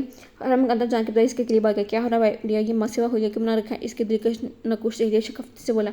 मोमना इसकी नजर महसूस करके बटा सीधा फिरा लिया, फिर वाइपर और झाड़ू उठाकर पीछे से में रखने की चली गई। अनन होटा पे मुस्कान तराश मुस्कान तो इन दोनों हिस्से की तरफ बढ़ गया। मोमना किचन में आई तो अरम को एप्पल शेक बनाती देकर चौकी, फिर सब्जी की रोटी उठाकर लाउंज पे चली गई। खुश एक अरम भी जग गिलास उठाए आ गया। कब तक गम की तस्वीर बनी रहोगी अंकर निकला इस दुख के, फिर मगनियाँ तो टूटती रहती हैं। जग में बर्फ के क्यूब्स डालती हुई इसने शरीर लहजे का मोमना तीखी नजर से की तरफ देखा। इतनी जालिम नजर से ना देखो, सचमुच मर जाऊंगा मैं इस मुझसे से बोलता देखकर मोमना छुरी फट गई और खड़ी होगी। कहाँ जा रही बैठा इधर। मोमना कोटा देखकर इसने हाथ करके सुनी करके मामी जी के कमरे की तरफ पड़ गई। वो जान टेबल इसके पीछे गया। मम्मी से आंधी तूफान की तरह आता देखकर दहेगी। मुझसे भाग के कहाँ जाओगी, आना तो आकर तुमने मेरी पर आओ, मेरा आँख तो फिर इतना ग्रेस को इसका गद्दास मौजूद की कहानी गिफ्ट में देखकर सख्ती से बोला। और हम ये कह तुम्हें जीने बिला मुश्किल उठी थी, बताओ ना जान खामोश क्यों हो। इसकी गर्दन से गेंद बाजू मार करके और हमने गुस्सेली रह कहा, मोमना आओ देखना था, इसके मुंह पर थप्पड़ मार रहा। नजर कहाँ से इतनी हिम्मत आ गई थी और हमने साकर नजर इसे देख कुछ बार घूरता रहा, फिर हमने चटका देकर इसे बेड पर गिरा दिया। नबीला ने लपट के से थामा, वरना शायद चकने फर्ज पर आँख गिरती। हम के खून खवार तेवरा देख कर नबीला की जान बनाई। वो ने दरवाज़ा खोल के इसे भाई की तरफ दिखाई, थप्पड़ में बहुत महंगा पड़ेगा मोमना डियर, मेरा बाप कहता है अरम बहुत बुरा है, मैं तुम्हें बुरा बन के दिखाऊंगा। दिमिल हजम करा बोला, फिर लंबे बंटा बटा पहन के गया। नबीला सर से नी भी होश मोमना की तरफ लपकी थी। एक हफ्ता लगातार घर में रहने के बाद एक दफ़ा फिर घर से गायब हो गया था। फरमान ने इस मौका को कीमत जानकर मल्तान फ़ोन करके हाथ उमर को बुला लिया था। अब फिर दोनों बेटियों बहू के साथ रात को ही आ गए थे। खूब रातें फलते थे। फलों मिठाई की टोकर समेत कभी नाम रूसी हलते मच गई थी। सामने बाबी मामी जी बाजार के चक्कर लगाने में मसरूफ हो गई थी कि इस तमाम हंगामे से कतम बेनियाज आना चाहती थी। इसने मोमना के साथ बात करना बिल्कुल बंद कर दी थी। मोमना चाहकर भी इसके बेगांगी विपरीत वे को खोज न सकी। तुम्हें रोज़ से आप है कि वक्त इसका निकाह था। मोमना की दो खालाई, एक पुफी और दीगर रिश्तेदार सुबह यहाँ पहुंचे थे। लड़कियाँ बालियों ने ढोलक मंगवा ली थी। अब से लाख रापने जाए थे। अलाउंस में तूफान बदतमीजी बचा होता, बच्चे चला चला माओ के बटे पकड़े रोने में मसरूफ थे। कुछ बुजुर्ग खवातीन बड़े कमरे से जो कानों में गुस्सी पुसक कर रही थी, यकीन गिफ्टें की जाई होंगी या फिर इसके निकाह की वजह मालूम करने की कोशिश में हरकान हुई थी। कुछ मेहमान खवातीन बेहतर लड़कियां जिन नजरों से मोमना को देख रही थी अपने आप में कटक रह की जी चाहता था खुद को कदम कर ले। किसी की निगाह बनाने के काबिल लायक नहीं रही थी वो। और हमें पूरे खानदान में जिस तरह से सुहा किया था कोई मामूली बात नहीं थी। इन्हीं खानदान तंजी नजर से छुपती फिरी थी। नाजुक वक्त में इसे अपने माँ बाप बहुत याद आए थे। अगर जिंदा होती तो अपनी बेटी को बेसाहिबान न होने देते हैं। पैरों इनकी तस्वीर तक थी, इनसे बातें करती दिल ज़्यादा घबराता तो मामी जी की आगोश में सच पा रही थी। इसका वह कभी से किसी अपने की मैं शिद्दत से कमी महसूस हुई थी। कोई ऐसा दोस्त हमराज जिसके कंधे पर सर रखकर अपनी खदशत डालती, दिल की भड़ास भी खूब निकालती। क्या का भैया तकलीफ में चाहता था और इसे मतलब न पलटी बाल करना तो तू ममना की तब देखती भी नहीं थी। इस वक्त भी किरण के मतलब सोचती हुई बेख्तियार होती। सामने भाभी किसी काम के सिलसिले में इधर आई, जिसे होता देखकर ठिठ लगी। क्या बात है गुड़िया, इधर क्यों बैठी हो? सबके दिमाग में हंस बोला। इसके नाना करने के बाद जब बस उठाकर लॉन्च में ले आई लड़कियों ने इसे देखा, अपने बोलियों में बुलंद कर लिया। इसी पर बारात अचानक हैरान हुआ। फिरोज की दो भाभियाँ, माँ और रिश्तेदार खवातीन अभी भी पहुंची थी। इनके आने के बाद बर्तन मच की मामी जी के कहने पर मोमना को ऊपर पहुंचा दिया। इसी पर मोमी साहब भी आगे सामने भाभी मेहमानों के तवाज़े लगी। किरण हवस गायब थी। मोमना हजरत कदमों से चलते हुए अपने कमरे में आई तो उसके पीछे शिरोज की बहनें बाई बार कम चोपड़ा उठाए चली आई। अब वो बड़े दरार से मोमना को एक एक चीज़ दिखाई थी। बड़े देर से देख रही। शिरोज की छोटी बहन मोमना के साथ जुड़ के बैठी थी। इसके अलावा बड़ी प्यारी से मुस्कुराती, वो बार बार फलते मोहब्बत से इसके साथ लेपट जाती। हमारे अब्बा की पसंद लाजवाब है, शिरोज के अब्बा ने प्यार से कहा। इसी पर सामने भाभी बड़ी से ज़्यादा इसके पास इसके पीछे इनके बुजुर्ग रहीम भाभी भाई भी थे। सामी भाभी के शायने से तमाम लड़के को बाहर निकलने को कहा। जहाँ के मौलवी ने कहा कि कार्रवाई शुरू की। इसी पर दार से वजह खुला।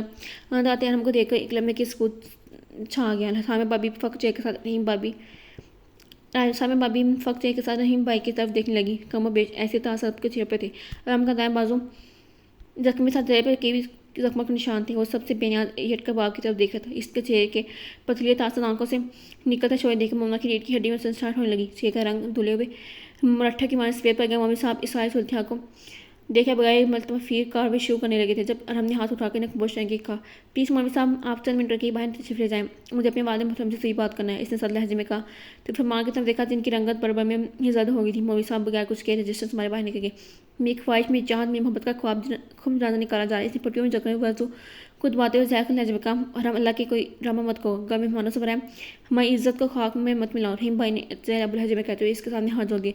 ड्रामा मैंने बल्कि आप लोग मुझे ज़िंदगी के साथ करें। फिर तो यही कि आप लोग इन लोगों के साथ इज्जत के साथ रुखसत कर दें, वरना नताइज की जिम्मेदारी आप ही होगी। इसके लहजे में चट्टानों जैसी सकती थी। फरमान सीधा मसलते हुए तेज से बाहर निकल गए। रहीम भाई बाबा के पीछे सबके सामने ने इनकी पैरवी की। मोमना बेख्तियार उनकी तरफ पड़ी। हालांकि यार हम क्यों मत को यूँ मुझे जिल्लतों के अंधे गले में मत फेंको, मुझे लोगों की निगाहों से मत गिराओ। इसके कदमों में बैठ के बिलक उठी थी। तुम्हें लोगों की परवाह करने की सोच नहीं है, लोगों की तो फितरत बातें बनाने की, बस मेरे अपने मत रख सोचो। वार्निंग दी थी मैंने तुम्हें एक मामू जान को, मैंने तुम्हारे मामू जान को, मगर भी इज्जत रास नहीं आती। अब मुझे तो अपनी नाव डोबने से बचाना ही है ना, इसकी मैं किसी हद तक गिर जाऊंगा ये तुम सोच भी नहीं सकती। अभी इस वक्त इनकार कर दो, वरना मुदान पीस कर तनाफे से बोला। मामला इससे लहजे में छुपी वहशत को महसूस करके नजर उठी। तभी दार से खुले मामू जान खतरनाक तेवली अरहम की तरफ बढ़े। हाथ में पिस्तौल था। क्या करोगे तुम? हाँ बोलो, मैं भी तो देखूँ क्या कर सकते हो। अभी तुम्हारा काम तमाम करता हूँ। ऐसी नाफरमान बिगैर औलाद को कतल कर देना बेहतर है। बस इन्हें शराब बोल जी सांसों को बमुश्किल हमार करके बोल रहे थे। रहीम भाई ने पकड़ कर आंखें इनका बस हाथ मजबूती से पकड़ लिया। विला में रस्ती कामती आई। बाबा प्लीज़ खामोश हो जाए, घर में बात के लोग गए, किसी को बरंगी पड़ेगी तो हमें इज्जत दो कोई की रह जाएगी। कौन सी इज्जत की बात करी हो? सर जका दी इसने मेरा। इन्होंने टूटे हुए लहजे में आराम इत्मीनान के साथ कमरे में रखी कुर्सी पर बैठ के, अगर आप लोग इनको जवाब नहीं दे सकते तो मेरी नेक खुदा मैं संजाम दे देता हूँ। उमर हयात को अंदाजा देख कर लबरीज का खामोश हो गया था। क्या बात है फरमान, देर किस बात की? इन्होंने कुछ परेशानी के आदमी तो देखा यार बेटे को क्या हुआ? इनकी नज़र में इनके जख्मी बात पर है तो कुछ हैरान से फरमान को क्या फर्क है? कुछ ज़्यादा नहीं अंकल, छोटा सा एक्सीडेंट हो गया। ऐसे हादसा मेरे साथ अक्सर होती रहती है कि मामूली चोटें मुझ पर अंदाज नहीं होती। छोटा जैसा वो लग गया जिसका जख्म काफ़ी गहरा है और खतरनाक है। आप जानते हैं एक हमारा गाँव लगाने वाले हैं ये आपके मोहतरम दोस्त, अपने बेटे के दिल का खिलौना समझ रखा है इन्होंने। इसने बेहद इत्मीनान से कहा था क्या कह रहे हो? कहना था बहुत कुछ आता, मगर वक्त से ये समझ लें बाबा को दूसरे फैसला मसरत करने की आदत होगी। मोमना की शादी इसकी मर्जी की खराब करने हमने को इसके सर पर दिमाग किया। तो हयात उमर भी नीचे अपने दोस्त की तरफ देख रहे थे। देखने लगे तो मोमना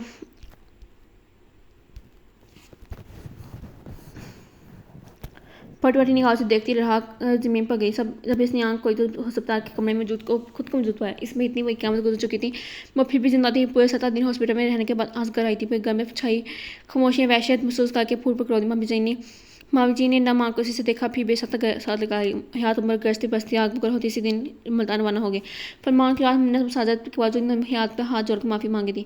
यहाँ तक कि रिश्ते की बात भी की थी, मगर वो तो गूंगे बहरे हो गए। जैसे मोमना के बेटे का निकाह मोमना से बेटे का निकाह भी करना चाहते थे कि मोमना की तमाम जायदाद घर वगैरह झीज में इन्हें मिल जाएगा। मुल्तान छोड़कर होमी यहाँ बसेंगे। जब बाजी पलटी तो गुस्से के मारे इसी दिन फरमान से तमाम के चले गए। नारों में बच्ची मामी जी के बोले चेहरे पर यहाँ से फिसल गए थे। थामे भाभी इसे थाम कर कमरे में ले गई। मामी जी ने रात से थक पर गिर गई। जब हफ्ते ऐसे गुजर गए इनका दिल ही जानता था। इतनी ज़िले रुसवाई उठाई थी इन दिनों में कि दिल से जैसे जीने की मंगी ख़त्म हो गई थी। फरमान ने भी घर से निकलना छोड़ दिया। अगर कोई बोले बच्चा आ हो जाता तो वो गैर मिले ही से जवाब देती और हम इस दिन के बाद दुआ करनी आया था। ये दिन गुजरते जाए थे। बरहा का आगाज़ हुआ। दर्द पर कौंपने फूंकने लगी।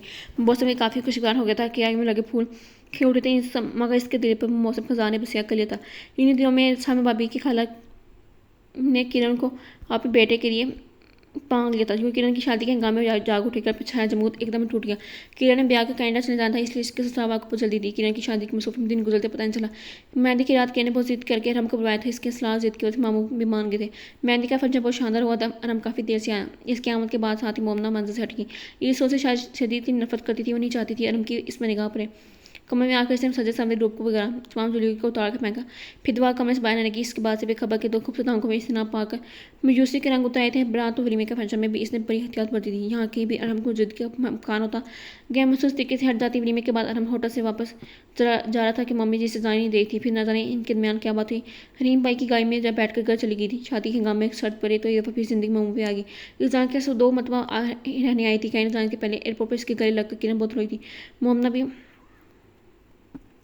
आंसू से बात करती से सहेलियाँ देती रही। मुझे माफ़ कर देना मम्मी, मैं पाई से बहुत मोहब्बत करती हूँ, इसलिए वो कहते कहते रुकी। इसी पर किरण की सारी फैमिली आ पहुंची। डेरों दवा के सरे के साए तले किरण को रुखसत करके जब लोग कर आए तो बहुत अफसुदा थे। मामी जी तो आते पे कमरे में घुस गई थी। मामू स्टडी रूम में चले गए थे। रात का खाना तैयार करके मामू को बुलाने की घर से स्टडी रूम में गई तो इन्हें क्या सोच में घूम पाया। क्या पता मामू जान खुशी बेटी बस आराम के परेशान। तो बताओ खाना की तैयार है? गोलमोल हजे में कहते बोले जी हाँ, आप हाथ धो के आ जाए, मैं खाना लगवाती हूँ। मम्मा आशी से खाकर बाहर निकलेगी। वो अपने मामू के बारे में सोचती रही थी। रात पर मामू के बारे में सोचती रही थी। सुबह आँख भी देर से खुली। जब भाई आए तो समय भाभी को परेशानी के बारे में ठहरते पाया। क्या भाभी, क्या अम्मी की तबीयत कुछ बेहतर नहीं है? रहीम इन्हें हॉस्पिटल लेके गए। इनके पूछने पर इन्होंने संजीदगी से बताया तो वो भी परेशान हो गई थी। कौन से हॉस्पिटल में गए हैं मुझे भी लेखता नहीं। मोमना हाँ बेहतर रो दी थी। हाँ मैंने इन्हें अपने साथ लगा लिया। समय रम का फ़ोन किया मैंने। रहीम ने कहा था इसे फ़ोन कर दूँ, अभी कुछ देर पहले फ़ोन करे से बात करूँ। फिर चलती है। मोमना ने रजीदा कदमों से चलती सोफे पर बैठ गई। बार बार ट्राई करके बावजूद अरहम से बात न हो सकी तो ना ही इसने फ़ोन किया। दोनों हॉस्पिटल चली आई। सदर शुक्र मामी जी की तबीयत ज़्यादा ख़राब नहीं हुई थी। मोटिव टेस्ट वगैरह करने के बाद डॉक्टर ने इन्हें फ़ाक कर दिया। अरहम को हॉस्पिटल में देखकर मम्मा की हैरान हुई थी। तहाँ भी उसके बेतासा से जाहिर होने दिया। मामी जी के बेताशा शराब इनके साथ नजरों को एहसान कदा कर चलाया। इस गाँव में अपनी नज़रों के समय देखकर मामी जी मिनटों में बली चंगी हो गई थी। अब किचन में खई इनकी इसकी पसंदीदा डिशेज बनवा रही थी। मम्मा की तरमराटिया रोज प्रति किचन चिकन धोते हुए मुसलसल बना रही थी। ओह गोया साथ दादे महाज पे तो लौटे दांत कच्चे जाते हुए जेरा बटवाई। जिस मुँह में तुम मेरे खाना बना रही हो ना, मुझे लगता है मैं ज़रूर फूड पॉइजन का शिकार हो जाऊँगा। प्लीज़ मिठास का तरीका जरूर लगाना ताकि बैलेंस रह सके। इस कैन पीछे खड़ा होकर चलाया था। मम्मा उस चक्कर कदे दूर रोटी भी इसके तरफ देखे बगैर सारे में जोर जोर से चम्मच आने लगी। अगर हम पानी पीकर चला गया तो खाने की मेज में मामी जी ने बड़ी तरार से इसके पेट में छान डाला तो मशकूक नज़र से मोमना की तरफ देखने लगा। मोमना संजीदगी से चावल टोकने लगी। साथ ही वाले के साथ हमने चौंके मतलब भी मोमना का जायजा लिया। मोमना के दिल में कोई ठंडक पड़ गई। कुछ ज़्यादा मीठे का तड़का लगा दिया। मोमना ने कदे झुककर हमसे कहा मीठे कौन में नमकीन ट्राइफल को एंजॉय करने के बाद जब फीकी मज़ा चाय मिली तो शश कर उठा। इसी वक्त से कब तक मोमना की कुकिंग की तारीफ की जाया था।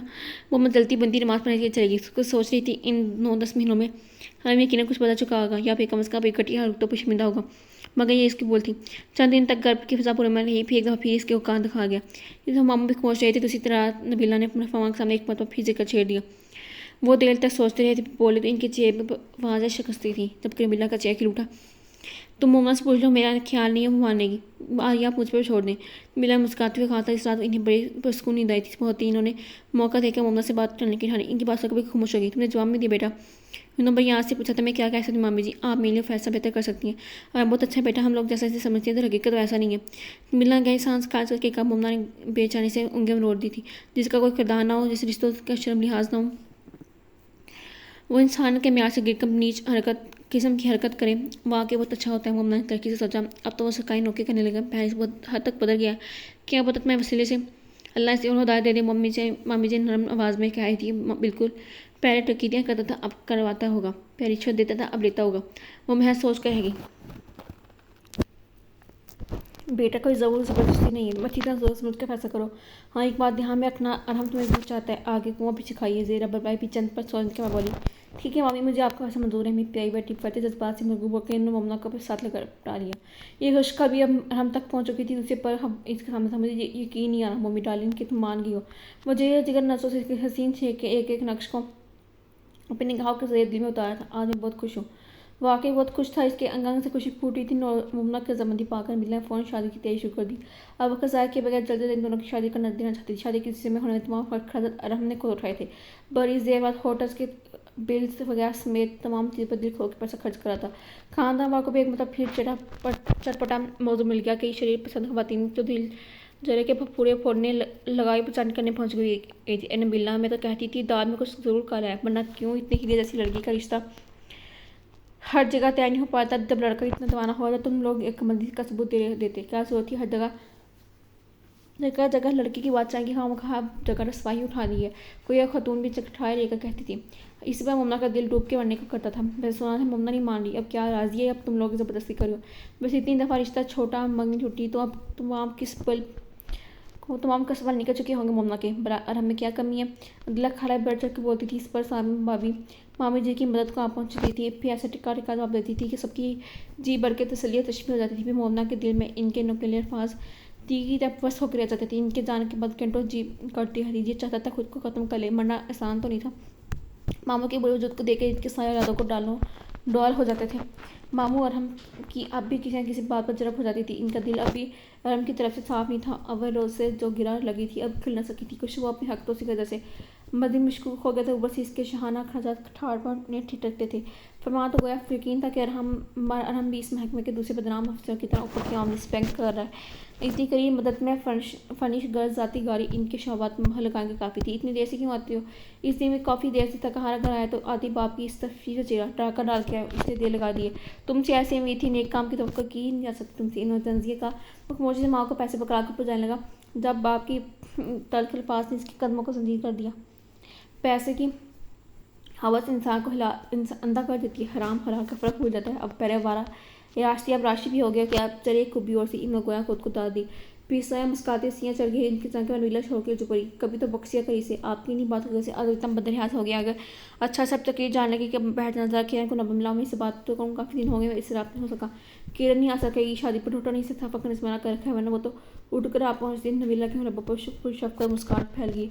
इस वक्त रब के बेडरूम में बैठी बड़ी अजीब किस्म के साथ साथ का शिकायती उस काम पर कैसी बेबसी यहाँ लिपटा था कि दिल की हज़ार दफ़ा इनकार करने की बात होती है। आज इसके साबर कर बैठी रही जिसने इसकी ज़िंदगी करम बरमा अजीर्ण कर रखा था। पर कांटों पर गुजारा था। रफ्तार के इस वक्त ऐसा भी था कि सांस बोझने लगने लगी थी। दिल में अजीब तरह के बस से सर उबार रही थी। वो कोई सा ऐसा जज्बा था जिसके तहत आज और उनकी सीट चलाए बैठी मम्मी की ममता वही मजबूरी मामू जान की बेबसी नहीं बाइक के तजा लोगों के कारदार है सवाल कटनी गाई आपके दिल में कुंडली मारी बैठी नफरत। वो जान नहीं पाई थी कौन सा जज्बा ताकत वाला सोच में जी पता नहीं चला कि कब अरम कमे मुमना ने चौंकते से उठा कर देखा। इस चंद कदम के फांसी पर खड़ा नजर आया। इसके होंठों पे तराश में मुस्कुराहट दबी थी तब की आंखें जमगा रही थी। क्या बहुत अच्छा लग रहा हूँ। इसे एट कर अपनी तरफ देखता पाकर स्टार से बोला। मुमना कुछ घबरा कर नजर को साइब बदल लिया और मुस्कुराती इसके यहाँ सामने बैठ गया। बहुत खूबसूरत लग गई हो। इसने मुमना की वजह से फूटती खुशबू को अपने दिल में उतारते हुए कहा। लो मुमना डार्लिंग आज मैं पता करी हमने कुमार बेद कर फिर जिसकी हनाई नरम और गदास हाथों को अपने मजबूत हाथ की गिफ्ट में लेकर होले से दबाया। फतह दिल की होती है जिसमें की तुम जैसे नफ्स के ग्राम की क्या जाने। मोमना अपना हाथ इसके गिफ्ट से चढ़ाते हुए खुश तरशी से कहा। चलो तुम्हारी बात मान लेते हैं। जब तुम दस्त में आ चुकी हो तो दिल तक रसाई को तो मुश्किल काम है। अब मैं त्यार नरमी से इसके गुलाबी मुलायम गाल को छुआ। खैर से शिकस्त पसंद आई या नहीं। इसने चटाने में मुस्कान लबों पर सजाई। मोमना ने तन बदन आग लगी। तुम जैसे घटिया हो तो पैसे घटिया तुम्हारी गुफ्तगू है। वो सरकते हुए संभल कर इसके करीब से उठी थी फिर दूसरे पर लड़ा कर गिर से गई। ने इसका हाथ पकड़ कर झटका दिया था। छोड़ो मुझे कमीना इंसान। वो दबी आवाज़ में चाहिए थी जबान को ज़्यादा कंट्रोल में रखो। ज़्यादा बक करने की जरूरत नहीं है। मेरे साथ रहना है तो पुरानी रखे भूल जाओ। तीन आवाज़ में गिराती हुई इसने मोमना का हाथ इतने जोर से दबाया था कि तकलीफ में इसकी आंखें चलक पड़ी। फिर वो उठा रूम फ्रिज से पेप्सी का टन निकाला। एक हाथ में टन पकड़े दूसरे हाथ से इसका बाजू दबोचे आईने के सामने खड़ा इसके बगौर देखने लगा। कुछ हैरान और खौफदा सी इसके बदले बदले तासा देखने लगी। भी हमें देखती रहती पेप्सी से बड़ी टन को पूरी शिद्दत से आईने पर दिमाग छोटी बड़ी डेरों लकीर आईने के दरमियान पड़ के इसे बददिमाग करी थी। मोमना ने फैशन पहनने का जोर से इसके लाल निगारा आंखों को देखा। फिर अरब ने इस टूटे कांच के टुकड़ों को इनसे उठाने की कहा। वो सहमति हुई इससे कुछ दूर हटके खड़ी होगी। इन्हें उठाओ जोर से दारा मैं मोमना हकराती बोली थी। हाँ तो इसी तरह से कहा। मोमना लहंगा समाग आहिस्ती से किरचियाँ उठाने लगी। एक नन्ना मुन्ना कांच का टुकड़ा इसकी उंगली में चुभा। इन किला कांच दिल में पता नहीं तकलीफ दिल को ज़्यादा हुई थी या फिर उंगली को। इसकी आंखों से मोती टूट कर गिरने लगी। इसी बार ने पलट कर इसका रुख अपनी तरफ किया। फिर यके बाद दिखे तीन चार थप्पड़ इसके सारा पे दे मारे और दर्द से घबराहट उठी। ये वो थप्पड़ है जो तुमने मुझे मारा था, शायद तुम भूल चुके हो मगर मैं नहीं भूला। अपनी बेइज्जती का बदला लम्हा याद है मुझे, कैसे मेरे नाक को जख्म जख्म किया था तुमने। मर्द का इंतकाम नहीं देखा तुमने। फिर मैं जैसे मर्द का तैश किया, मैं बहुत चल गया। मोमना के इसके लबों से निकलती हमारी शरों को तैश से सरताब जरस रही थी। हम कुछ लम्बे मजीद लफ्जों से छलनी करने के बाद वॉशरूम में घुस गया। ठंडे पानी से शावल लिया था, साफ कुछ मसूर है वो बाहर निकला तो मोमना को इसी कैफ में मुजस्मा बने गुमसुम पर खड़ा पाया। मोमना क्या खड़े खड़े रात बताने का हृदय वहाँ वो बाल बनाते हुए नरमी से बोला। मोमना बीगी आंखों से इसके पर बदलते मूड को देखा। अब जो भी चेंज करके आओ। परफ्यूम स्प्रे करने के बाद बेड की तरफ बढ़ गया। मोमना बड़े बड़े कदम उठाती ड्रेसिंग रूम में घुस गई। आधे घंटे बाद खूब रोकर दिल की बुराश निकाल कर बाहर आई तो कमरे में नील को रोशनी का गुब्बार फैला था। सब मगर चलते बैठ तक आई, फिर बैठ के कनाए पर टिक कर इसने कमरा पे इर्द गिर्द फैला लिया और हमने चौंका ठिटका, फिर इसके रब मुस्का दी। मोमना का तोहफा लेना। मोमना के हाथ पर हाथ रखे वो बड़ी गहरी जज्बे लौटाती नजर से तक रहा था। जो मिल चुका है वही काफ़ी है। इसने तशी से कहा, मगर मैं इसे काफ़ी नहीं समझता। आफ्टर ऑल तुम्हें तो ये बताना है कि मैं तुमसे कितनी मोहब्बत करता हूँ। वो बोझक लहजे में कहता है, इसे बेवाजों के गिरफ्त में नहीं चुका था। वो चाह कभी मुजाफिर नहीं कर पाई थी। शादी के चौथे रोज़ ही इसने मोमना को पिकनिक करने का तोहफा दे पैकिंग करने का तोहफा हुक्म दे दिया था। मामू ने सुना था, हम की खूब भी लते लिए। रात पर से सुनता रहा, आकर जरूरत क्या तुम्हें रहना लाने की, इतना बड़ा तो करे अगर तुम चाहो तो ऊपर पोषण में अलग हो जाओ, मगर यूँ एक ही शय में होती हुई दूसरी जगह रहने की कोई भी तुक बनती है। मामी जी ठीक है, ये जब पोस्टिंग होगी फिर देखा जाएगा। अब मोमना भी इनके सपोर्ट पाक ऐसी से बोली। हाँ बोल कर इसे कटरी निगाह से गोरा, तुमसे किसने मशा मांगा है, आखिर वजह क्या है मिलने आपस में। वो जितना देखकर जंजरा कर बोली। मोमना की चीज़ें समेटते हाथ एक पकड़ के, वो ना जाने क्या इशाद कर रहा है। सोच कर आएगी उसकी वजह आपके ये बात के रिश्तेदार इधर की मुँह उठाए, कभी आ रहे कभी जाने। मुझसे ज़्यादा इन्होंने मेरी बीवी को देखा होगा। तब देखो जोंके की टाइम में बीवी से चिपके रहते हैं। अब आप इन्हें यहाँ से चलता भी करें, हद होती है किसी बात की। मामी जी ने नाम की वजह सुनकर अपना सर पीट लिया। तुम इसे पर घर छोड़ रही हो, नबीला तासा सका नहीं। अब मैं कब घर छोड़ रहा हूँ, बस चंद दिन तक बीवी के साथ परस्कून मोह में रहना चाहता हूँ। हद होती है बेहयाई की। ये क्या बीवी लगा रखा है और क्या इधर सुकून नहीं है। नबीला तब ना उठी। आप क्या रवायती सासो वही जैसी फील करी। आरम ने कुछ चौंक माँ की तरफ देखा। लो सुन लो। मिलन मोमना की तरफ रखी ये बात सुनने की कसर रह गई थी। देख लिया अम्मी, मैं अपनी बीवी के साथ किसी भी किस्म की ज्यादती होने नहीं दूंगा। फिर बीवी नबीला बना के आएगी, खुद चाहे जैसी मर्जी ज्यादती करें, दूसरा की नहीं करने देगा। मोमना मुंह में बढ़ाई। ये तुम क्या मन मन करी हो। बाद में मोमना खेलते रबों को देख के कहा था, फिर लालों में ब्रश किसी त्याग करने का होटल देकर गाय में चाबी उठाई बाहर निकल गया। मोमना इसके दिखते नबीला की खिलाफ लपकी। अम्मी जी आप मुझे हमके साथ कहीं जाने से प्लीज इसे मना करें। दोनों हाथ इसके घुटनों पर रखकर इसे बेचारा किसका नबीला ठंडी सांस वगैरह रहेगी। फरमान सुना था फ़ौरन दो टोक अंदाज में निकाल कर लिया। तुम सुबह के रात घर से आती हो, फिर कभी कभी तो रात भर गायब रहती हो। ये अकेली कैसे आएगी, अकेली कहाँ होगी। नाजमा का बंदोबस्त कर दूंगा। नब्बे यह कहे कि मकबूल भारा तराशा था। फरमान खबगी से देख कर रह गए। अपना बड़ा परा गढ़ छोड़ कर ये मुलाजमा के साथ रहेगी। मेरे बिला नाराज किसका। अब एक तो मैं आप लोग की इस बेचार रोक टोक से बहुत तंग हूँ। और नागवाई से सर झटका रहीम की रब पर मुस्कान फेंकी, जबकि सामने बाबी मुस्कुरा उठी। असल में देवर जी को मैं मुदाखत करना नागवा गुजरती है। फरमान कर उठती सामने बाबी ने मुस्कुरा सका तो और क्या। अपने बड़पू अंदाज में तैयद की तरफ मोमना का सर मारे हया के जगह पर की गुजर होगी। न जाने क्या खनास मार रहता है इसके दिमाग में। इन दोनों भाइयों के जाने के बाद नबीला सर खाम को बोली थी। सामने बर्तन समेटने लगी, जबकि मोमना लाउज में आकर टीवी खोल कर बैठ गई। फिर सामिया की कज़न आ गई, फिर उसके साथ बर्तन गुजरने का पता नहीं चला। लंच आवर्स में आरम की देख कर सामिया को खांसी का दौरा पड़ गया। वीने मसर से खांसते देखे हिलाने क्या बात भाभी कुछ नहीं, बस तुम्हें मामूल घर में देख कर बेहद हैरत हुई है। और रात अमीज लहजे बोली। आराम करते चुकाता बेडरूम की तरफ बढ़ गया। मोमना बेड पर नीमदास कोई फैशन मैगजीन देख रही थी। इसे पे वक्त आता देखा कम पेश सामिया बबी जैसे ताज़ा मोमना के चेप पे बुरे थे। तुम इस वक्त अम के माथे पर से बटर का जारू मुदर हो गया। चेप पर घुसे के ताज़ा नजर आने लगे। दीव के सोफे पर पटक के इसके चूते के चश्मा खोई मेरा घर है, जब मर्जी आ जाओ। तुम कौन होती मेरे हिसाब करने वाली। तरक बोला। मोमना ने मैगजीन बंद करके साइड पर रखा। मैं कब कह रही हूँ ये तुम्हारा घर है। असल में जब पहले तुम इस वक्त घर पे नहीं होते ना, इसलिए वो सफाई पेश करती जज्ब सी होगी। अच्छा बातें ना कुछ खाने को है तो ला दो। आराम बाथरूम की तबड्डी थी होकर था तुमसे बोला। मोमना बड़बड़ाती हुई नीचे चली गई। लंच टाइम में तीनों खवातीन हवा करती थी वो कहती थी, इसलिए इन्होंने कभी एहतमाम नहीं किया। हल्के फुल्के सैंडविच लिए जाते। मामू को दोपहर को कुछ भी नहीं खाते थे सिवाय फलों के जूस के। रीम भाई को घर आते थे, रात को घर आते थे। आराम कभी होता कभी नहीं। इससे ज़्यादा एहतमाम डिनर पर किया जाता था।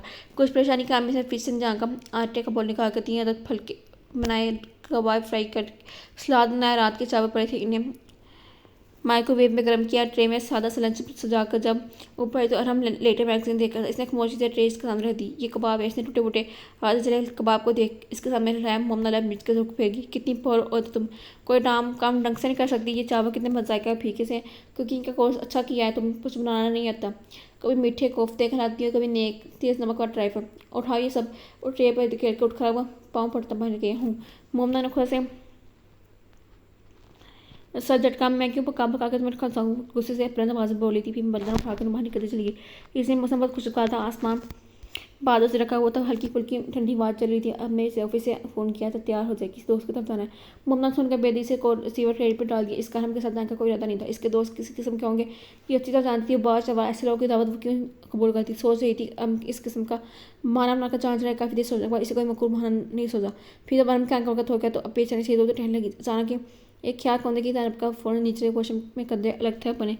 स्टोर रूम की तब बर्गिंग का स्टोर रूम काफ़ी शादा हवाला था। मामी जी की पुरानी पेटियाँ, सामने भाभी के जहेज का सामान तो इस्तेमाल ही होता था। इस स्टोर की जगह बना हुआ था। नाना जान का प्लान भी एक दीवार के साथ लगा हुआ था।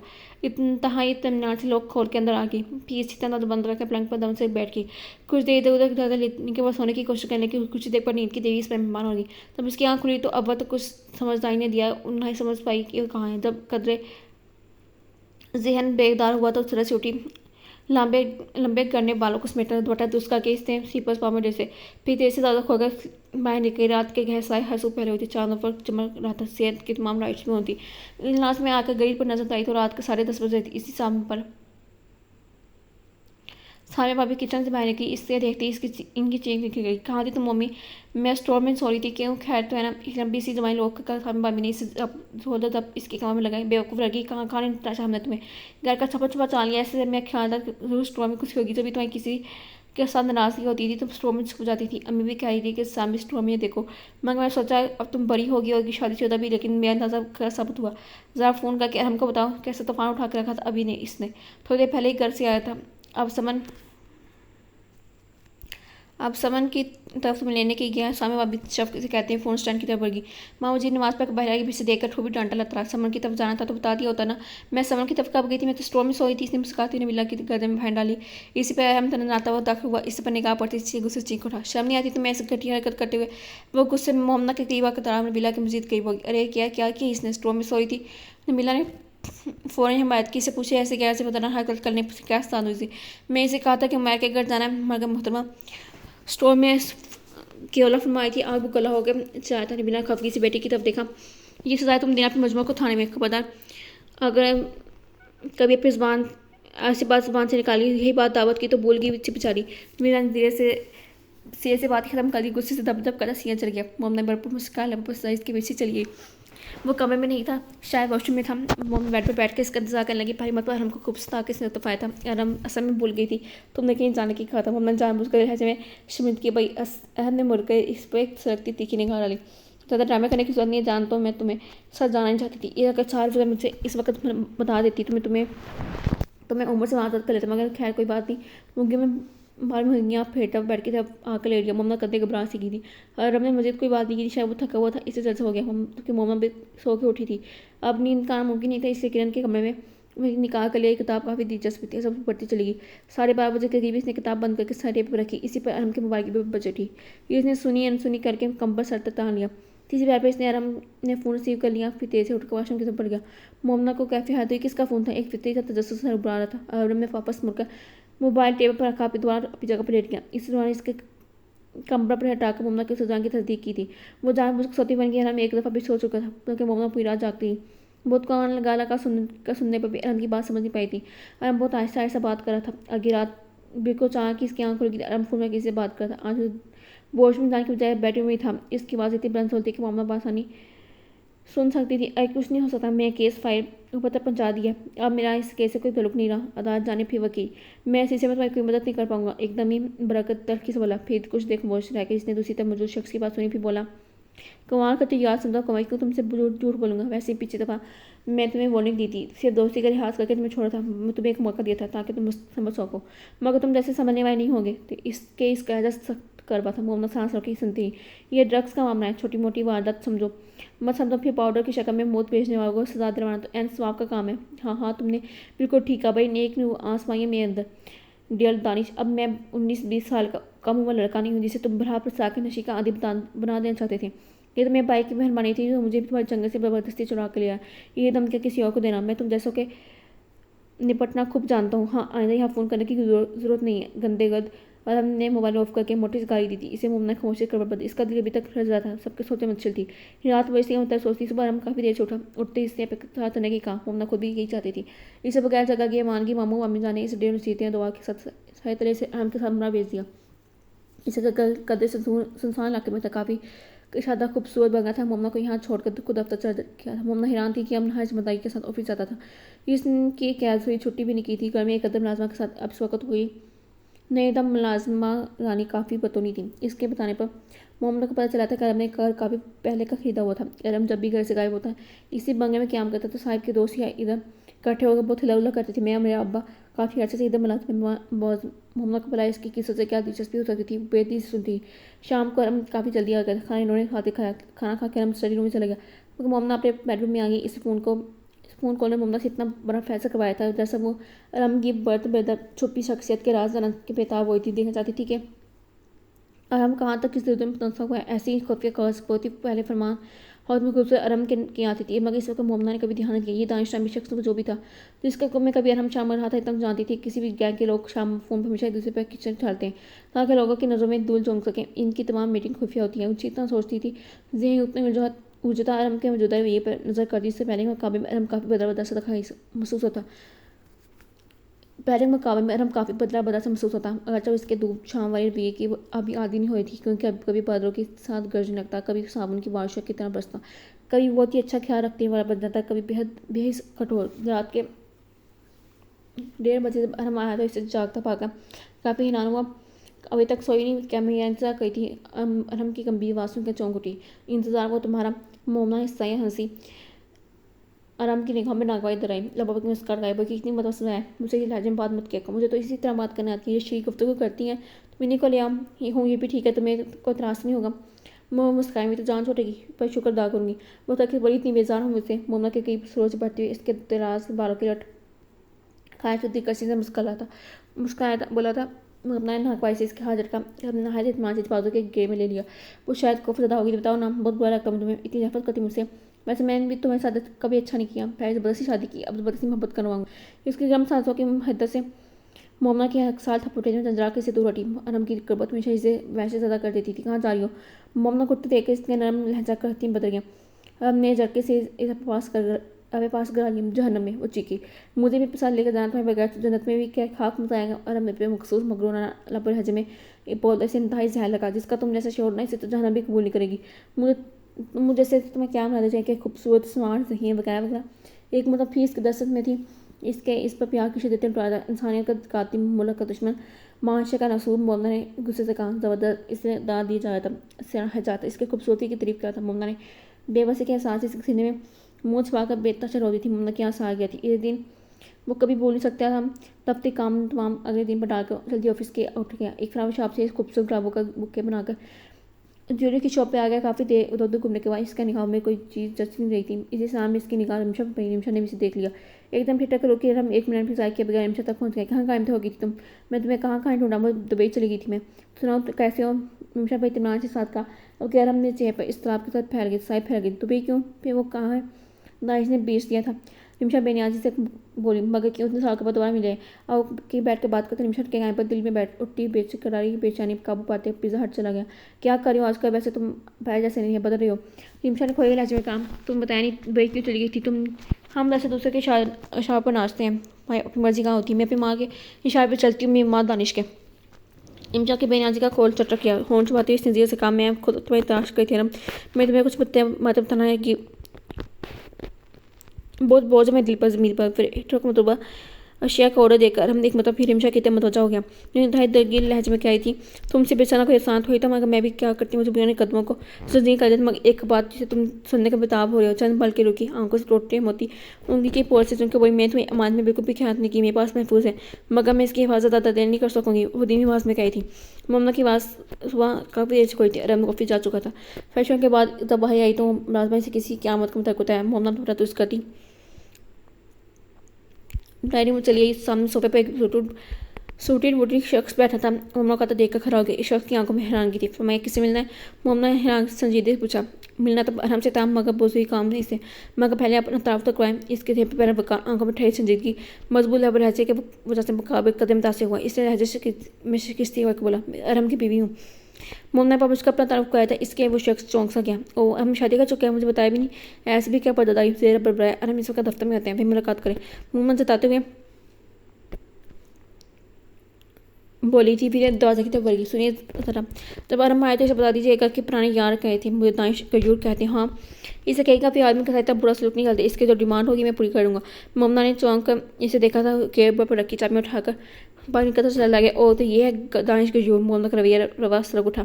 वो सोफे पर सर थाम कर बैठ गई। इसी पर मुलाजमा चली गई। बेगम साहब नाश्ता लगा दूँ, रहने दो। बेचारी से वही बात सुना नहीं। इससे बाहर निकलती रानी को आवाज़ देकर रोका। तुम शख्स तो जानती हो, मैं मतलब है कि ये पहले भी यहाँ आता है। इन्हें कुछ पूछते सोचती और रानी से सवाल किया, लेकिन जिस तरह रानी के चेप का रंग बदला इसी तरह घबरा से गई थी। मोमना का शक यकीन बदल गया। मैंने क्या पूछा? इसे शक करने में कहा वो जी असल में। मोमना तक धमकाए पर रजीदा आवाज़ में बताने लगी। मोमना स्पष्ट नज़र से इसे देखती रही। फिर रानी को जाकर कहकर अपने कमरे में आ गई। शाम को मामी जी का फ़ोन आ गया। अपने कम कर आकर कही थी इसने कल तक कान का हमें बढ़ रही का फ़ोन बंद कर दिया। इससे आराम की गाय का हंस आ दिया। चंद नंबर के बाद इसके मुकाबले से गुस्से तेर बोस इसे गुजर जाता कि मोमना बड़ी बैठी थी। इसके इस्तीफा पर फट पड़ी। मामी जी कहती थी तुम बड़ी नहीं हो, पर नजर आते हो। इन्हें क्या पता तुम कहाँ तक गंदगी में से जाए। अपने प्रोफेशन के साथ इस हद तक बेमानी और मैं अल्लाह मामू जैसे मोहब्बत वतन का बेटा इस हद तक किरदार में तुझे पूछ रहा हूँ। तुम दानिश के सामने क्यों गई थी? ये रानी कहाँ मर गई थी? वो मोमना की किसी बात पर ध्यान दिए बगैर अपनी बात बार बार दोहरा था। इसका सामने ना जाती तो मुझे कैसे पता चलता? तुम कौन से करतूत मुझे छुपा रहे हो? इन्हें गिरे शक की और तुम्हें मैं सोच भी सकती थी कि तुम दूध की खाती इस कदर अंधे हो जाओगे। बताओ ज़रा, इतनी दूध जमा करके तुमने क्या करना है? इस पैसे का क्या फ़ायदा जो दोस्त का ईंधन बनने का? ये हराम तुम्हारी रच बस जाएगा। बहुत बहुत होगा, बंद को अपने पास। ये कसमनाक होगा। इसके मुँह थप्पड़ दे मरा। मेरी मामला में खुद में दखल अंदाजी करने की जरूरत नहीं है। मतलब आइंदा खबरदार, जो आइंदा तुमने कभी ऐसे शख्स से मिलने की जरूरत की। इसके दाढ़ते हुए काम होती हुए तेजी माँ की तरफ गई। छादा प्रश्न कहा कि इसने अरहम की तरफ नफरत से देखा। सिर्फ और सिर्फ यही जाने कि मैं तुम्हारे साथ यहाँ आई थी, तुम कितने नेक हो पार्स हो, कहाँ जा रही हो? और मैं ग्राह कर फिर घर जाऊँगी। वो बुलंद आवाज़ में चलाई थी। हमने गुस्से से इसकी तरफ देखा, फिर वॉशरूम की तरफ जाते रुका। अगर तुम यहाँ से लिखी तो मैं टांगे तोड़ दूंगा। मोमना ने बेगी आँख पर पहुँच कर पर्स उठाया और दोनों ही दरवाज़ा पूर करके पहुँच में आ गई। ड्राइवर की हमारा जब फरमान हाउस पहुँची तो रात के 9 बज रहे थे। मामी जी इसे यूँ टूटी फूटी हालत में देखकर दहल गई। मामी जी के करीब पहुँचने तक रजा ठहराकर ज़मीन पर गिरती चली गई। अब दादी बनने वाली है। भैया नबीला क्या करीब जो खुश खुश खबरें सुनाई थी, जो बेदम सी सोफे बैठी और हमको कोशिश आई थी एकदम सी सोंगी। फिर इनकी लब पर जाना कि सच में सड़ आ गई। मामी को पता चला तो वो भी खुशी से खिल उठी। इसी शाम कहने से फ़ोन आया। किरण का बेटा हुआ साथ दो खुश कभी सुनकर मैं खुशी के हाथ दौड़ गई। सब बेहद खुश थे, बस एक कमजदा थी। वो कैसे मामू जाकर बताती कि इनका बेटा मुल्क का दुश्मन बनाए और इतनी बड़ी पोस्ट बैठा के इतनी आसानी के साथ मुल्क के जोर को खोखला करा है। हमारे मुल्क के नौजवान के लोगों में नशे का जहर बरकने कि वो कौन से बदतर जिंदगी बसर करने मजबूर करने वाले से शामिल। इस पोस्ट को उठाए वो कितनी बेहाल थी कि इस काम को शेयर करके अपने ऊपर टूटने में क़यामत की खबर देती। मामू मामी जान तो इसी खबर को सुनते ही सदमे से शायद मर जाती। इस टेंशन की वजह से वो बीमार रहने लगी थी। भी जो खुश कभी टूट मिलिया ने इसे सुनाई थी, सुनकर ही सी कसम पूरी होगी। इसे इधर इधर आए तकरीबन 25 दिन हो गए और हम यहाँ जाकर तक नहीं था। मामी जी ममता की मजबूरी से फ़ोन कर लेती थी। मोमना अरहम के साथ मजीद ताल्लुक नहीं रखना चाहती थी। इसने अरहम से कराने की फैसला कर ली। इससे मोमना ने सामने भाभी को राजा न ली। दूसरी मामी आराम करने की फर्ज से बेडरूम में गई। वहाँ का मौका पाकर सामने भाभी के कमरे में आ गई। इसके बाद तो सुनकर सामने परेशान ये तो रह गई। तुम्हें दवा ठीक है क्या? जो वकास करी हो मम्मी, क्या वकास नहीं? मैं फैसला कर चुकी हूँ। आप मैं साथी देंगी या नहीं? अटल जब वही सामने से गोल कर देखा। अरे बच्चे का कत्ल करना चाहती हो? तुम्हें शर्म नहीं आई ऐसी बात सोचते हुए? इसके अलावा कुछ चारा नहीं है। मुझे ज़्यादा आराम से छटकाना हासिल करना है। इस मुसीबत करते में केस में रिकावट बढ़ सकती है। तुम पागल हो चुकी हो। हाँ पागल ही समझ ले। इस राशि का वजह पैदा कर लूँ कभी नहीं। इसके चटाना जैसे सकती थी। सामने से समझा कर थक चुकी थी मगर गोया कान बंद कर चुकी। फिर सारे दिन की ऐसी खामोशी गुजर गया। मोहम्मद डॉक्टर से बात करी थी। आज इसने चेकअप कराने की जाना था। इसी शाम भी हरम चलाया। कैसे डाली मामी जी के करीब बैठी हुई चाहती बोला। मोमना बहरी बनी रही, टीवी पर नजर जमाए बैठी। अम्मी मैं पापा बनने वाला हूँ। अब अपनी माँ के मुकाबला नबीला ने इसकी शान चुमी। जब खुद बाप बनोगे तब माँ बाप के तकीर का एहसास होगा तुम्हें। फरमान ने करीब से गुजरती हुई चोट की थी। वहाँ के मुझे मुस्कुराता रहा। सीधा जाओ बेटा तुम। नबीला इसके गन्ने बार में उनके फेट में तो सो देने के तैयार हो मगर कोई सोदाना चाहे तो। और हमने आंखों खोल के मोमना की तरफ देखा तो मैंने यहाँ से मोड़ के बटनों के साथ खेली थी। तुमने कब तक यहाँ डेरा जमाए रखना है? इस बार ने कहता देखकर हमने हाँक लगाई। नबीला चक से बोली अब यही रहने दो। तेवर ठीक नहीं इसकी, वहाँ कौन ख्याल रखेगा नबीला के खाने पर? इतने खुशी से लादी खाना खाकर जब ऊपर आया तो मोमना कंबल ताने सो रही थी, अपनी सोने की एक्टिंग कर दी, हमने गुनगुनाते हुए इसके ऊपर से कमर खींचा, क्या तकलीफ है? तरह का बोली, ये तुम बताओ, इतनी बड़ी खुशखबरी तुमने मुझसे क्यों छुपाई? अगर सामने भाभी ना बताती तो मैं तो बेखबरी में मर जाता। तुमने ऐसा सोचा भी क्यों मोमना? सामने के सोफे पर बैठा संजीव से बोला। मोमना भी आंख के पास उठा कर बोला, हटा कर देखा, बदगुमानियों की इतनी बड़ी फसलें खींच रखी है तुमने, कभी मुझे समझने की कोशिश ही नहीं की। अपनी पिछवाई पेश करना मुझे कभी पसंद नहीं रहा। अभी अगर इसी सूर पर कार्बन था तो तुम तो पिन्नाव डुबो दोगी मेरी। चलो तुम्हें एक ख्वाहिश सुनाता हूँ। गहरे लहजे में बोलता खो सा गया। जब पुप्पो की रात हुई थी तो मैं 12 साल का था। 12 साल का बच्चा भी अच्छा खासा समझदार होता है। इनकी वफात के बाद तो हमेशा की हमारे घर आ गई थी। हमेशा वक्त रोती है बसौती गुड़िया सी मम्मी मुझे इतनी अच्छी लगती थी, जब मगर वो गुड़िया मुझे लिफ्ट नहीं कराती थी। मुझसे दूर दूर बाकी रही बाइक को देखकर जब मम्मी इनकी तरफ लपकती थी मुझे गुस्सा आता था। नहीं बाइक किरण को इसे बाइक पर उठाकर भाई ले जाते। वापसी इनके हाथ में चॉकलेट्स आइसक्रीम के कप होते। शायद किरण दोनों मोहल्ले के दूसरे बच्चों की तरह मुझे डरती थी। मेरी दहशत से तो बच्चे भी पार्क में कम आते थे। स्कूल में भी हर कोई मुझसे दूर दूर भागता। मेरा शायद गुस्सा बहुत था। काफ़ी बात मुझे बर्दाश्त नहीं होती थी। कुछ अम्मी बाबा के रवैये ने मुझे अजियत पसंद बना दी। पहला बच्चा और आँखें वजह माँ बाप के मुझे नजर होते हैं, वो तो दरमियान में होता है ना, हमेशा नजरअंदाज किया जाता है। मैं फितरतन मुख्तलिफ था। शायद हसास की तरह बाइक मौजूदगी में मेरी शख्स दब गई। मैं दूसरे की नज़र में आने के ही जीबो गरीब हरकतें करना शुरू कर दी। सोचे बगैर मेरी अक्सर मजीद मनसा होती जाती है। कॉलेज में पहुंचकर मुझे अपने जैसे दोस्त मिल गए।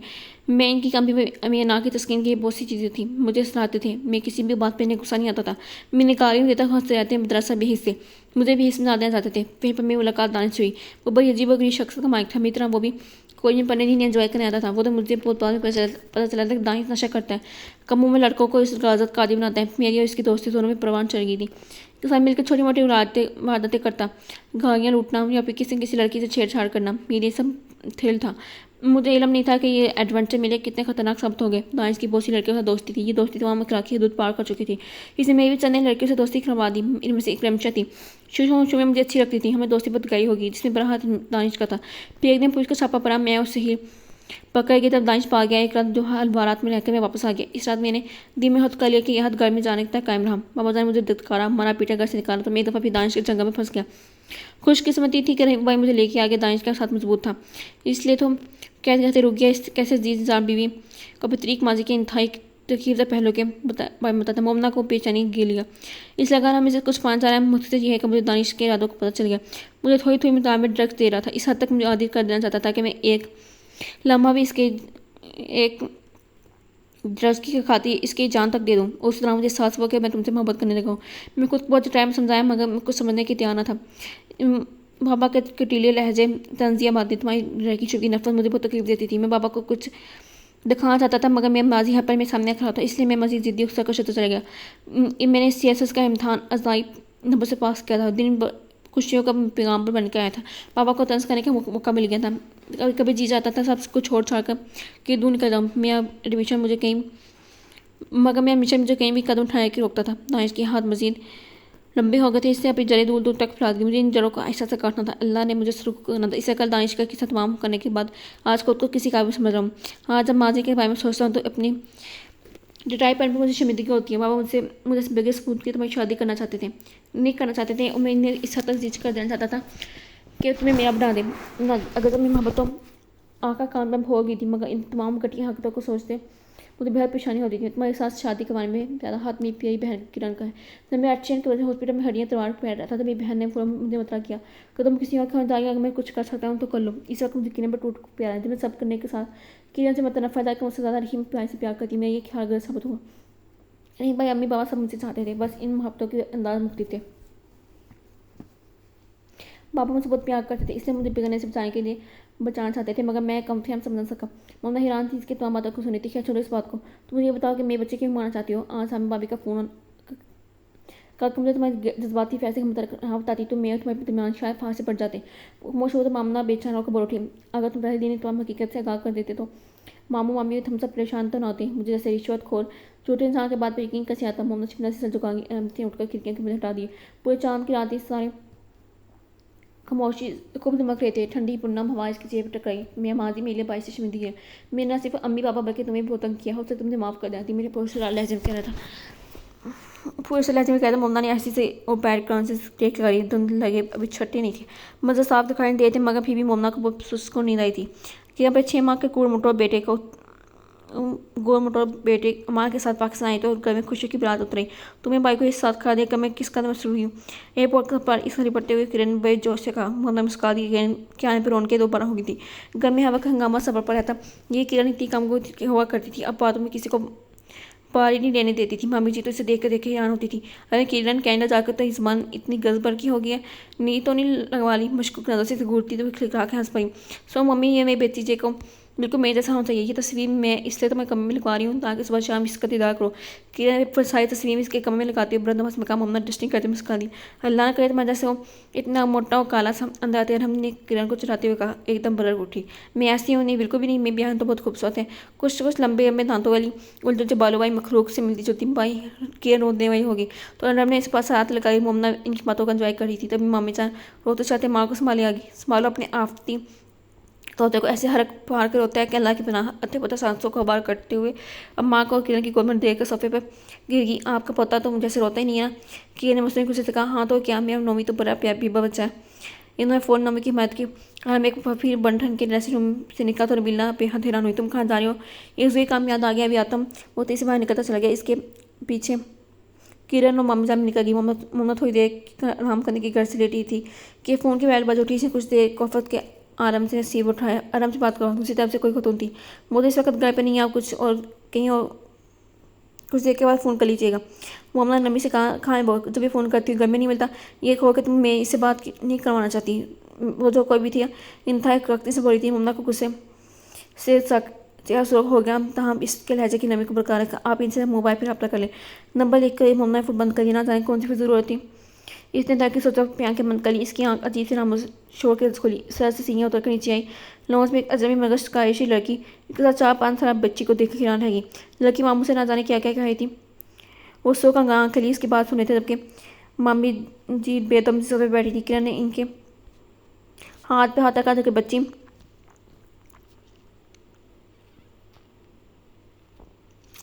मोमना ने 2 कदम आगे बढ़कर बच्ची को भूगोल देखा। इसलिए मेरे को इसके दिल की धड़कन भी थम गई। ये हम की भी मोमना अभी बात में कवर करके इसकी क्लिप चली। मोमना ने स्वाई नजर से मामी जी की तरफ देखा। इन्होंने नजाए क्यों निगाह चला ली। ओके समझ जानू, अब मैं चलती हूँ। तुम अच्छी बच्ची बनकर अभी मामा दादा के साथ रहना, ठीक है। वो ताबा सहलाए नजाकत से इसके काबू से देखकर हवा के झोंके की तरह निकलती चली। रहीम फ़ोन को इस बगैर को कहाँ है वो, इसे पर मार रहा है हमें। उसी ने भी मसलते हुए जान लहजे में बोले थे। मुन्ना पटपटी निगाहों से बलता हुई बच्ची की तरफ देखा। इसकी आंखें होंठ रंगत एक एक नक्श बोल रहा था वह कौन है। मोमना की टांगें बोझ सहने से इनकार हो गई। एकदम से सीढ़ियों पर बैठती चली गई। पूरे घंटे के बाद अरुण की गाय का हंस सुनाई दिया। आंधी तूफान की तरह अंदर आया। इसकी निगाहों ने कोने में खड़ी समय को ढूंढना निकाल रहा था। उसकी तरफ पड़ा। क्या रिमशा इसे छोड़नी आई थी? अगर मैं इसे प्यार करा था। मोमना एक और तकीर से देखा। मोमना का चेहरा लंबा लंबा बिक रहा था। मैं कहाँ कहाँ ढूंढा तुम्हें समर का चिया चूमते हुए इसने अचानक सबका ख्याल आया। इसने कुछ बेशुमार होकर इधर उधर देखा। हाँ किसी पर झुकाए बैठी मोमना को देखा। इसके दिल पर बोझ सा पड़ा। बताओ हम तुम्हारे किस किस गुनाह की पर्दापोशी करें? क्यों लमर हम जलील करे। मोमना ने मामू जी की भी रिदा सुनी। इसका दिल था कहीं डूबा। मैं कह रही हूँ रम की इसे यहाँ से ले जाओ, वरना मामू जी ने जी कर मेरी बेटी इधर ही रहेगी। मोमना रम का कहता सुना। इसके दिल में गोया तीर व्यस्त हो गया। ना जाए इस बेटी ने बिना हकार से बोली थी। नहीं अम्मी, अल्लाह की मेरी बेटी को गाली मत देना। मैंने रिमशा से निकाह किया था। इसने तरफ का कहा सबके सर पर गोया आसमान गिरा। मैं कहती हूँ रम की इसे यहाँ से एक दफ़ा हो जाओ। तुम्हें सब भी देखना चाहती। ना जाने कहाँ तबीयत में कमी रह गई थी कि यार हमारे सरों बुरे सरों पर खाद डाल दी तुमने। तो बिना बेहतर होती हुए इसे कोसा। ठीक है, हम मेरी बेटी को कबूल नहीं करें तो फिर यहाँ से चले जाना ही बेहतर है। मजबूत लहजे में बोलता मोमना के करीब चलाया। मोमना चले अपने घर। अभी भाई आज से इस निगाहों से देखा था। मोमना ने घुटनों पर सर उठाया। ये कहीं नहीं जाएगी। सुनो तुमने मामूनी से तार देखा। कहा उठो मोमना। आराम घुटनों के बाद इसके सामने बैठ के इस लबर लहजे में बोल रहा था। फनूनियत तकबर बड़ा अंदाज मफतूत था। तुम्हें धक्के देकर निकालो यहाँ से। फरमान चाहे तो फिर तुम नहीं चलोगे मेरे साथ, कभी नहीं। इसकी रबों की बेहवास जंबिश की थी। वो उठा थके तके कदमों से चलता हुआ फाइल की तरफ निकल गया। तुम निमिशा से शादी कर लो। दानिश तीसरा बैग इसकी तरफ बढ़ाते हुए रास्ते से बोला। हूँ निमिशा से। वो सब आंखों से लटकाते बात कहकर सोफे पर गिरी रास हो गया। हाँ निमिशा से, तुम्हें वो चाहती है। वो फिर से अगर तुम्हें इस घर की जरूरत है तो वालदेन तुम्हारी तो है नहीं। बेहद इन्हें तुम्हारी ख्वाहिश से क्या घर तुम्हें मेरा ख्याल मुझे तुम्हारा ख्याल रखना पड़ेगा। इससे बेहतर है कि तुम शादी कर लो, ठीक है ना।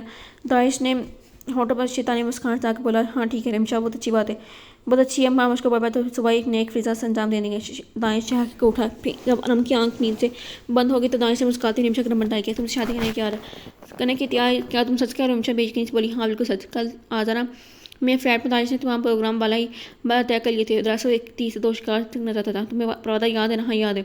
निमशा मसरूफ बेहद मसरूल थी। दूसरी सुबह तैयार होकर दानिश की तरफ आ गई। दानिश के 3-4 दोस्त और मौजूद थे, सब चहक रहे थे, बोल रहे थे, मगर हम कुछ तुमसे खामोश उनके दरमियान बैठा था। दानिश से सब क्या है, बेक रात दानिश के कमरे में आकर आहिस्ता बोला, क्या है? दानिश इधर उधर देख कर खुद को रापा जाहिर करने की एक्टिंग करने लगा। मैं निमशा से शादी ज़्यादा दाकर दानिश जैसे 4 बार बंदर को दूसरे की उलझने दूर करने में कमर हासिल था। आधे घंटे के बाद अरम की बेहोशी करने के बाद इसने कहा कि रजामंद कर चुका था। यूँ इसकी 20 साल की उम्र में निमशा जैसे तवाइफ से शादी कर ली। शादी के बाद दोनों एक दूसरे के फ्लैट में शिफ्ट हो गए। शादी के तीसरे महीने दानिश ने निमशा को दुबई भिजवा दिया। अरम को असल तो बनाता दानिश के पेट में आया। खूब गर्ज बचने के बाद एक पता फिर दानिश की चपनी बातों में आ गया। यार मेरा धंधा तो ऐसा ही है, फिर अपने साथ देते हैं। आप इसी कमरे में निमशा को भेजना मेरी मजबूरी थी, इसकी ख्वाहिशात पूरी करना भी। आज दरअसल दानिश ने निमशा की डील कर रखी थी। इस डील के तहत दुबई स्वे पाउडर लेके पैकेट जरी हीरोइन भेजने की गई थी। निमशा दानिश के हसीन दोस्त पर विदा हो चुकी थी। अरम के साथ बदले में दानिश की हर नाजायज़ बात बाखूबी मानती थी। निमशा के आने से 1.5 माह बाद दानिश अरम को मजबूर करना शुरू कर दिया था। निमशा को तलाक दे दे, फिर निमशा पर कीचड़ उछालता रहा। इसके माजी के तमाम राग खोल के दानिश ने अरम को इससे मुतरफ़ कर दिया। ने जब दानिश के मजबूर करने पर निमशा को तलाक दी, हाँ मत निमशा ने इसे कुछ नहीं बताया था। दानिश ने इसके जान से मारने की धमकी दी थी। ये कहा था अरम को इस बच्चे के मुताबिक बताने की जरूरत नहीं है। फिर वो अचानक नजर से गायब होगी। सेवा से परामर्श बताया कि 6 साल के बाद अरम की माँ इसे लुटाने की दुबई से यहाँ आई थी। अब वो भी शादी कर चुकी थी। इसका शोहर समर को रखने पर तैयार नहीं था। इधर खानम समर को छपटने की तैयार बैठी थी। हीरा मंडी में ना जाने इसकी फूल सी बच्ची की खानम क्या कीमत लगाती। समर को इसके बाप के हवाले करके मुतमिन हो चुकी थी।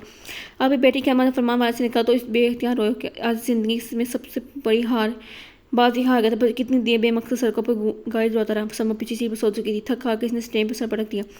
अब 1 हफ्ता पहले ही निमशा से फ़ोन किया था, अरम अगर बेटी को बचाना चाहती हो तो बचा लो, वरना मेरी माँ तुम्हें पता है ना समर को हंसी और ढूंढ निकालेगी। अभी तक तुम्हें इसे अपनी माँ से छुपा कर रखा हुआ है, मगर कब तक अगर चाहती हो तुम्हें बेटी महफूज दे तो इसे पास रखो। पापा समर को समझा कर उठी। इसने कनपटिया दबाकर मुड़ के देखा, फिर गाड़ी स्टार्ट कर दी। घर आके इसने समर को रानी के हवाले किया, फिर खुद स्टडी रूम की तरफ बढ़ गया। सुबह तक इसकी हालत बेहद ख़राब हो चुकी थी। जब उठा तो सर बेहद बोझल था। रानी इससे रिश्ते ना से पूछने आई तो इसने रानी को जड़ किया। कुछ देखा समझ छोटे छोटे कदम उठाती आगे अरम के चेहरे पर फीकी मुस्कुराहट फैल गई। पापा मामा नहीं आई। इधर उधर देखती मैं सुबह से पूछली, मामा रात को रो क्यों रही थी, अब हमारे साथ क्यों नहीं आई? समर ने अपना मुन्ना सा हाथ इसके गाल पर रखकर अफसुदे से कहा। अरम कुछ हैरान होगा। पापा मम्मा के खफा है। शांति बोल रही थी कि समर मम्मा खफा है। इसे पापा मैं तो कुछ भी नहीं किया, मगर फिर भी मम्मा खफा है। समर की आंखों में आंख चमकने लगी। मम्मा मुझे प्यार भी नहीं किया। आज से क्या बोली। इसी पर हमका पर्सन नंबर बजने लगा। फ़ोन सुनकर फ्रंट ऐसे रूम की तरफ बढ़ गया। यूनिफॉर्म पहन के जब बाहर आया मोमना तो समर मोमना और इसकी शादी वाली रोज़ की कैंची की तस्वीर को देखी थी। पापा माँ कितनी प्यारी लग रही हूँ, समझ जानो ऐसा क्या ज़रूरी काम से जा रहा हूँ, आप रानी के पास जाना, मैं रात को देर से आऊँगा। अब हम जल्दी जल्दी बोल रहा था। समर ने समझदारी से सलाह। इसके जाने के बाद समर रानी के पास गया। रानी के कार्टून लगा दिए। समर कुछ देर को देखती है, फिर बेजार होकर उठ बैठी। सो रानी तुम्हें मामा के घर का पता है। रिमोट को हाथ में हिलाती हुई उसने टीवी पर घूम रानी को खत्म की। है जी बता, मुझे क्या पता। रानी टीवी पर निगाह जमाते बोली, फ़ोन नंबर का पता होगा तुम्हें, भी बात करवा दो ना। समर ने कुछ जाकर कहा, भला मुझे आप क्या पता आपकी माँ का। रानी मुँह बना के बोली, बताओ ना क्या नंबर है, मुझे मामा से बात करनी है। समर ने जिद लहजे में बोली। रानी जज्बत होकर दराज से डायरी निकाली। समर को थमा दी। तो बड़े लोग बच्चे भी आफत होते हैं।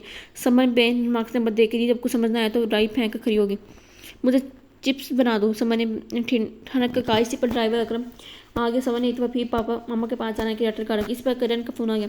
समर बेकरारी से फ़ोन की तरफ रखी। आंटी मम्मा से बात करनी। बेटे मामा वॉशरूम में अभी आती हूँ आपके पास, अभी आती है आपके पास। किरण ने नरमी से 2-4 बातें करके फ़ोन बंद कर दी। थोड़ी देर के बाद रानी ने इस चिप्स खिला कर सुला दी। शाम तक किरण आ गई थी। समय से कला देखकर उदास होगी। मामा तो आई नहीं, भाई कहाँ है? किरण ने समर को देख कोल में उठाकर रानी से सवाल किया। वो जो दफ्तर से भी नहीं आए। वो ठीक है, फिर मैं चलती हूँ, भाई आए तो इन्हें बता देना। कुछ देर मजीद बैठने के बाद चलेगी। घर आई तो लॉन्च में मामला से सामना हुआ।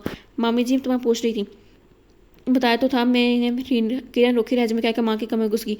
मोमना पाँव पटक किचन की तरफ चल गई। तभी फ़ोन की कैंटीन पहुंच उठी। इसने सेब उठाया तो दूसरी तरफ समर की आवाज़ सुनकर इसके पिछाने पर बैल पड़ गई। मोमना मामा से बात करनी है। मोमना ने शिद्दत गुस्से की लिहाज को दबाते हुए रिसीवर कैरेट पटक दिया।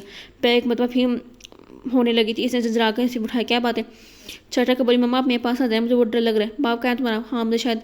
मम्मा शामा कहने की जरूरत नहीं है, मैं नहीं तुम्हें माँ समझी तुम, वो तो आग उगल होगी। रिक्शा आंटी तो कहती है मोमना मामा ही मेरी मामा है।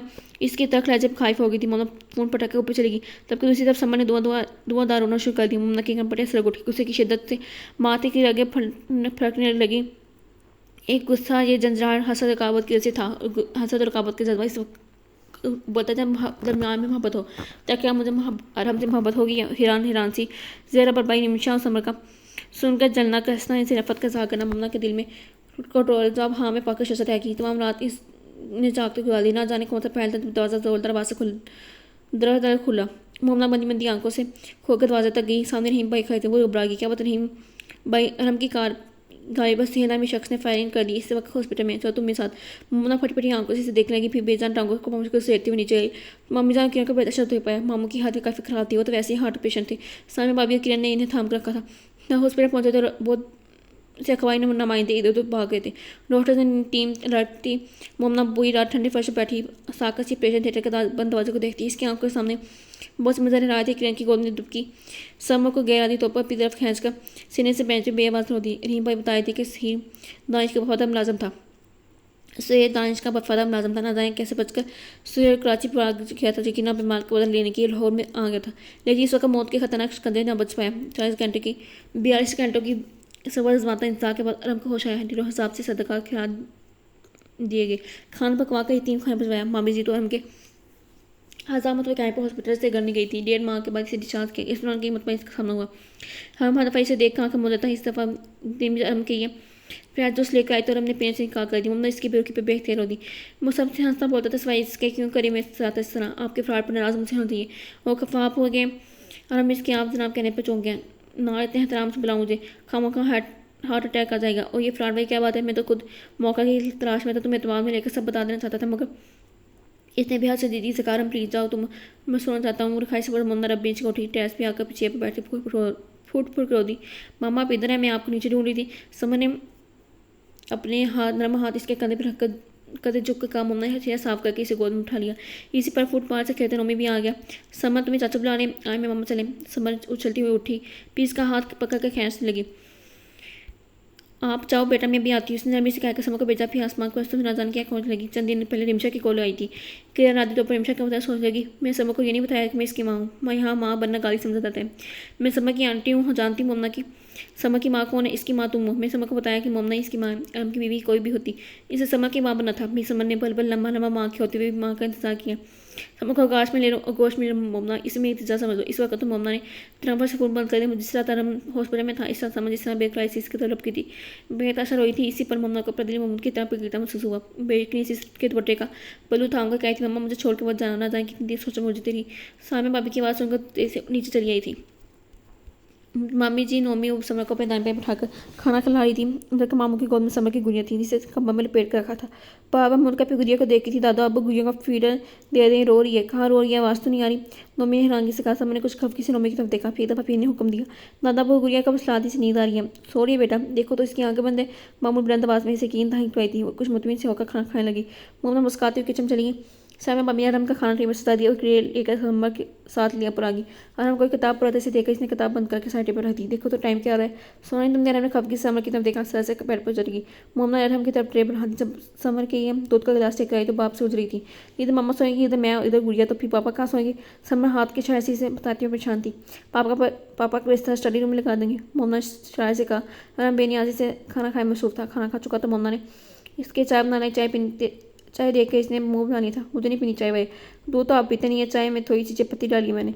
मम्मा ने मग इसके हाथ में थमाया तो इसने खामोश करी 2-3 सिप लिए कि मग इसे वापस पका दे। मम्मा गई सांस खींच करके समर पर कमर फैलाने लगी तो गुड़िया को साथ लगाए सो चुकी थी। लाइट ऑफ करके बाहर निकलने लगी तो और हमने इसके आवाज़ देकर रोक दिया बगैर कि उस पर पलटाई। इन नवाज शाह की वजह जान सकता हूँ मुझ गरीब को एहसानात की बुछाड़ की जा रही है। मैं कोई एहसान कहीं मेरा फ़र्ज़ है। इस पर तंज को अरदास करके आहिस्ते से बोली बड़ी जल्दी फ्राइज याद आ गई अब जो भी कहें। मुमना बात समेटी। वैसे ही बहस का कोई फ़ायदा नहीं था। उठने लगी तो अहमद इसका हाथ पकड़ लिया। मुझे तुमसे वही बात करनी है। बैठो इधर। मुझे मुस्कुराते बोलने लगा। मुझे खबर होती कि 2-4 गोलियां लगने के बाद मेरी वैल्यू इतनी बढ़ जाएगी ये काम कुछ अर्सा पहले ही कमा लेता। मुमना बेहद नाराज़गी करा मिस के चेहरे की तरफ देखा। अभी यकीन तर्जी करा था। मुमना तब उठी। सोचा था अब तो आप सुधर जाएंगे मगर मैंने ये सोचा था इतना कुछ होने के बाद तुम भी कह दोगी कि अरे मुझे तुमसे मोहब्बत है मगर अरब ने बेचारगी से कहा आप जो बात करनी है करें मुझे जाकर नमाज अदा करनी है।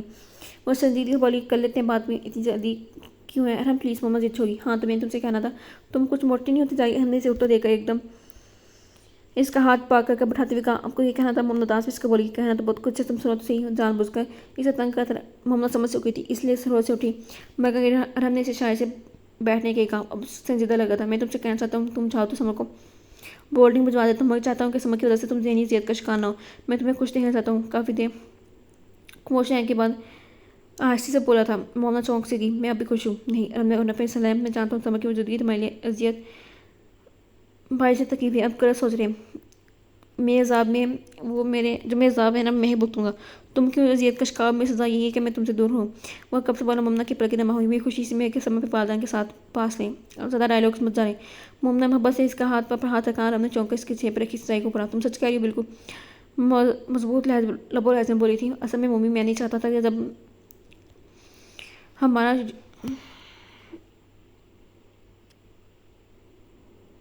बच्चा हो तो मैं वजह का मरकज़ वही बन जाए। इस तरह समझना नज़रअंदाज होगी। मैं नहीं चाहता कि समय मेरी जैसी महरूमियत का शिकार हो। मैं बच्चों को मैं फ्री करके इन्हें दो ही शख्स का मालिक नहीं बनाऊंगा कि वो खुद को उजागर करने के किसी गलत रास्ते का इंतखाब करें। इसके लहजे में कब महरूमियत की कान चटक रहे थे। अब ऐसा कभी नहीं होगा। मैं इन दोनों में कोई फ़र्क नहीं रखूंगी। समय की ऐसे अहमियत अपनी जगह होगी। अब इससे सोचिए कि मैं नहीं। इसे यकीन बई मुस्कान के लबों पर सही तो हम भी आसूदगी से मुस्का दिया। वैसे मना वली हो कब आएगा? कौन? आपके ध्यान में थी चौंक भाई हमारा बेटा मोमना की फैज शफकत देखकर मुस्काया तो मोमना इसके हाथ पर हाथ चढ़ाकर तेजी से उठी। इसे बुखार जाएगा। टांग पर प्राश चढ़ाए। उठ नहीं सकता मैं, अच्छी मजबूरी है।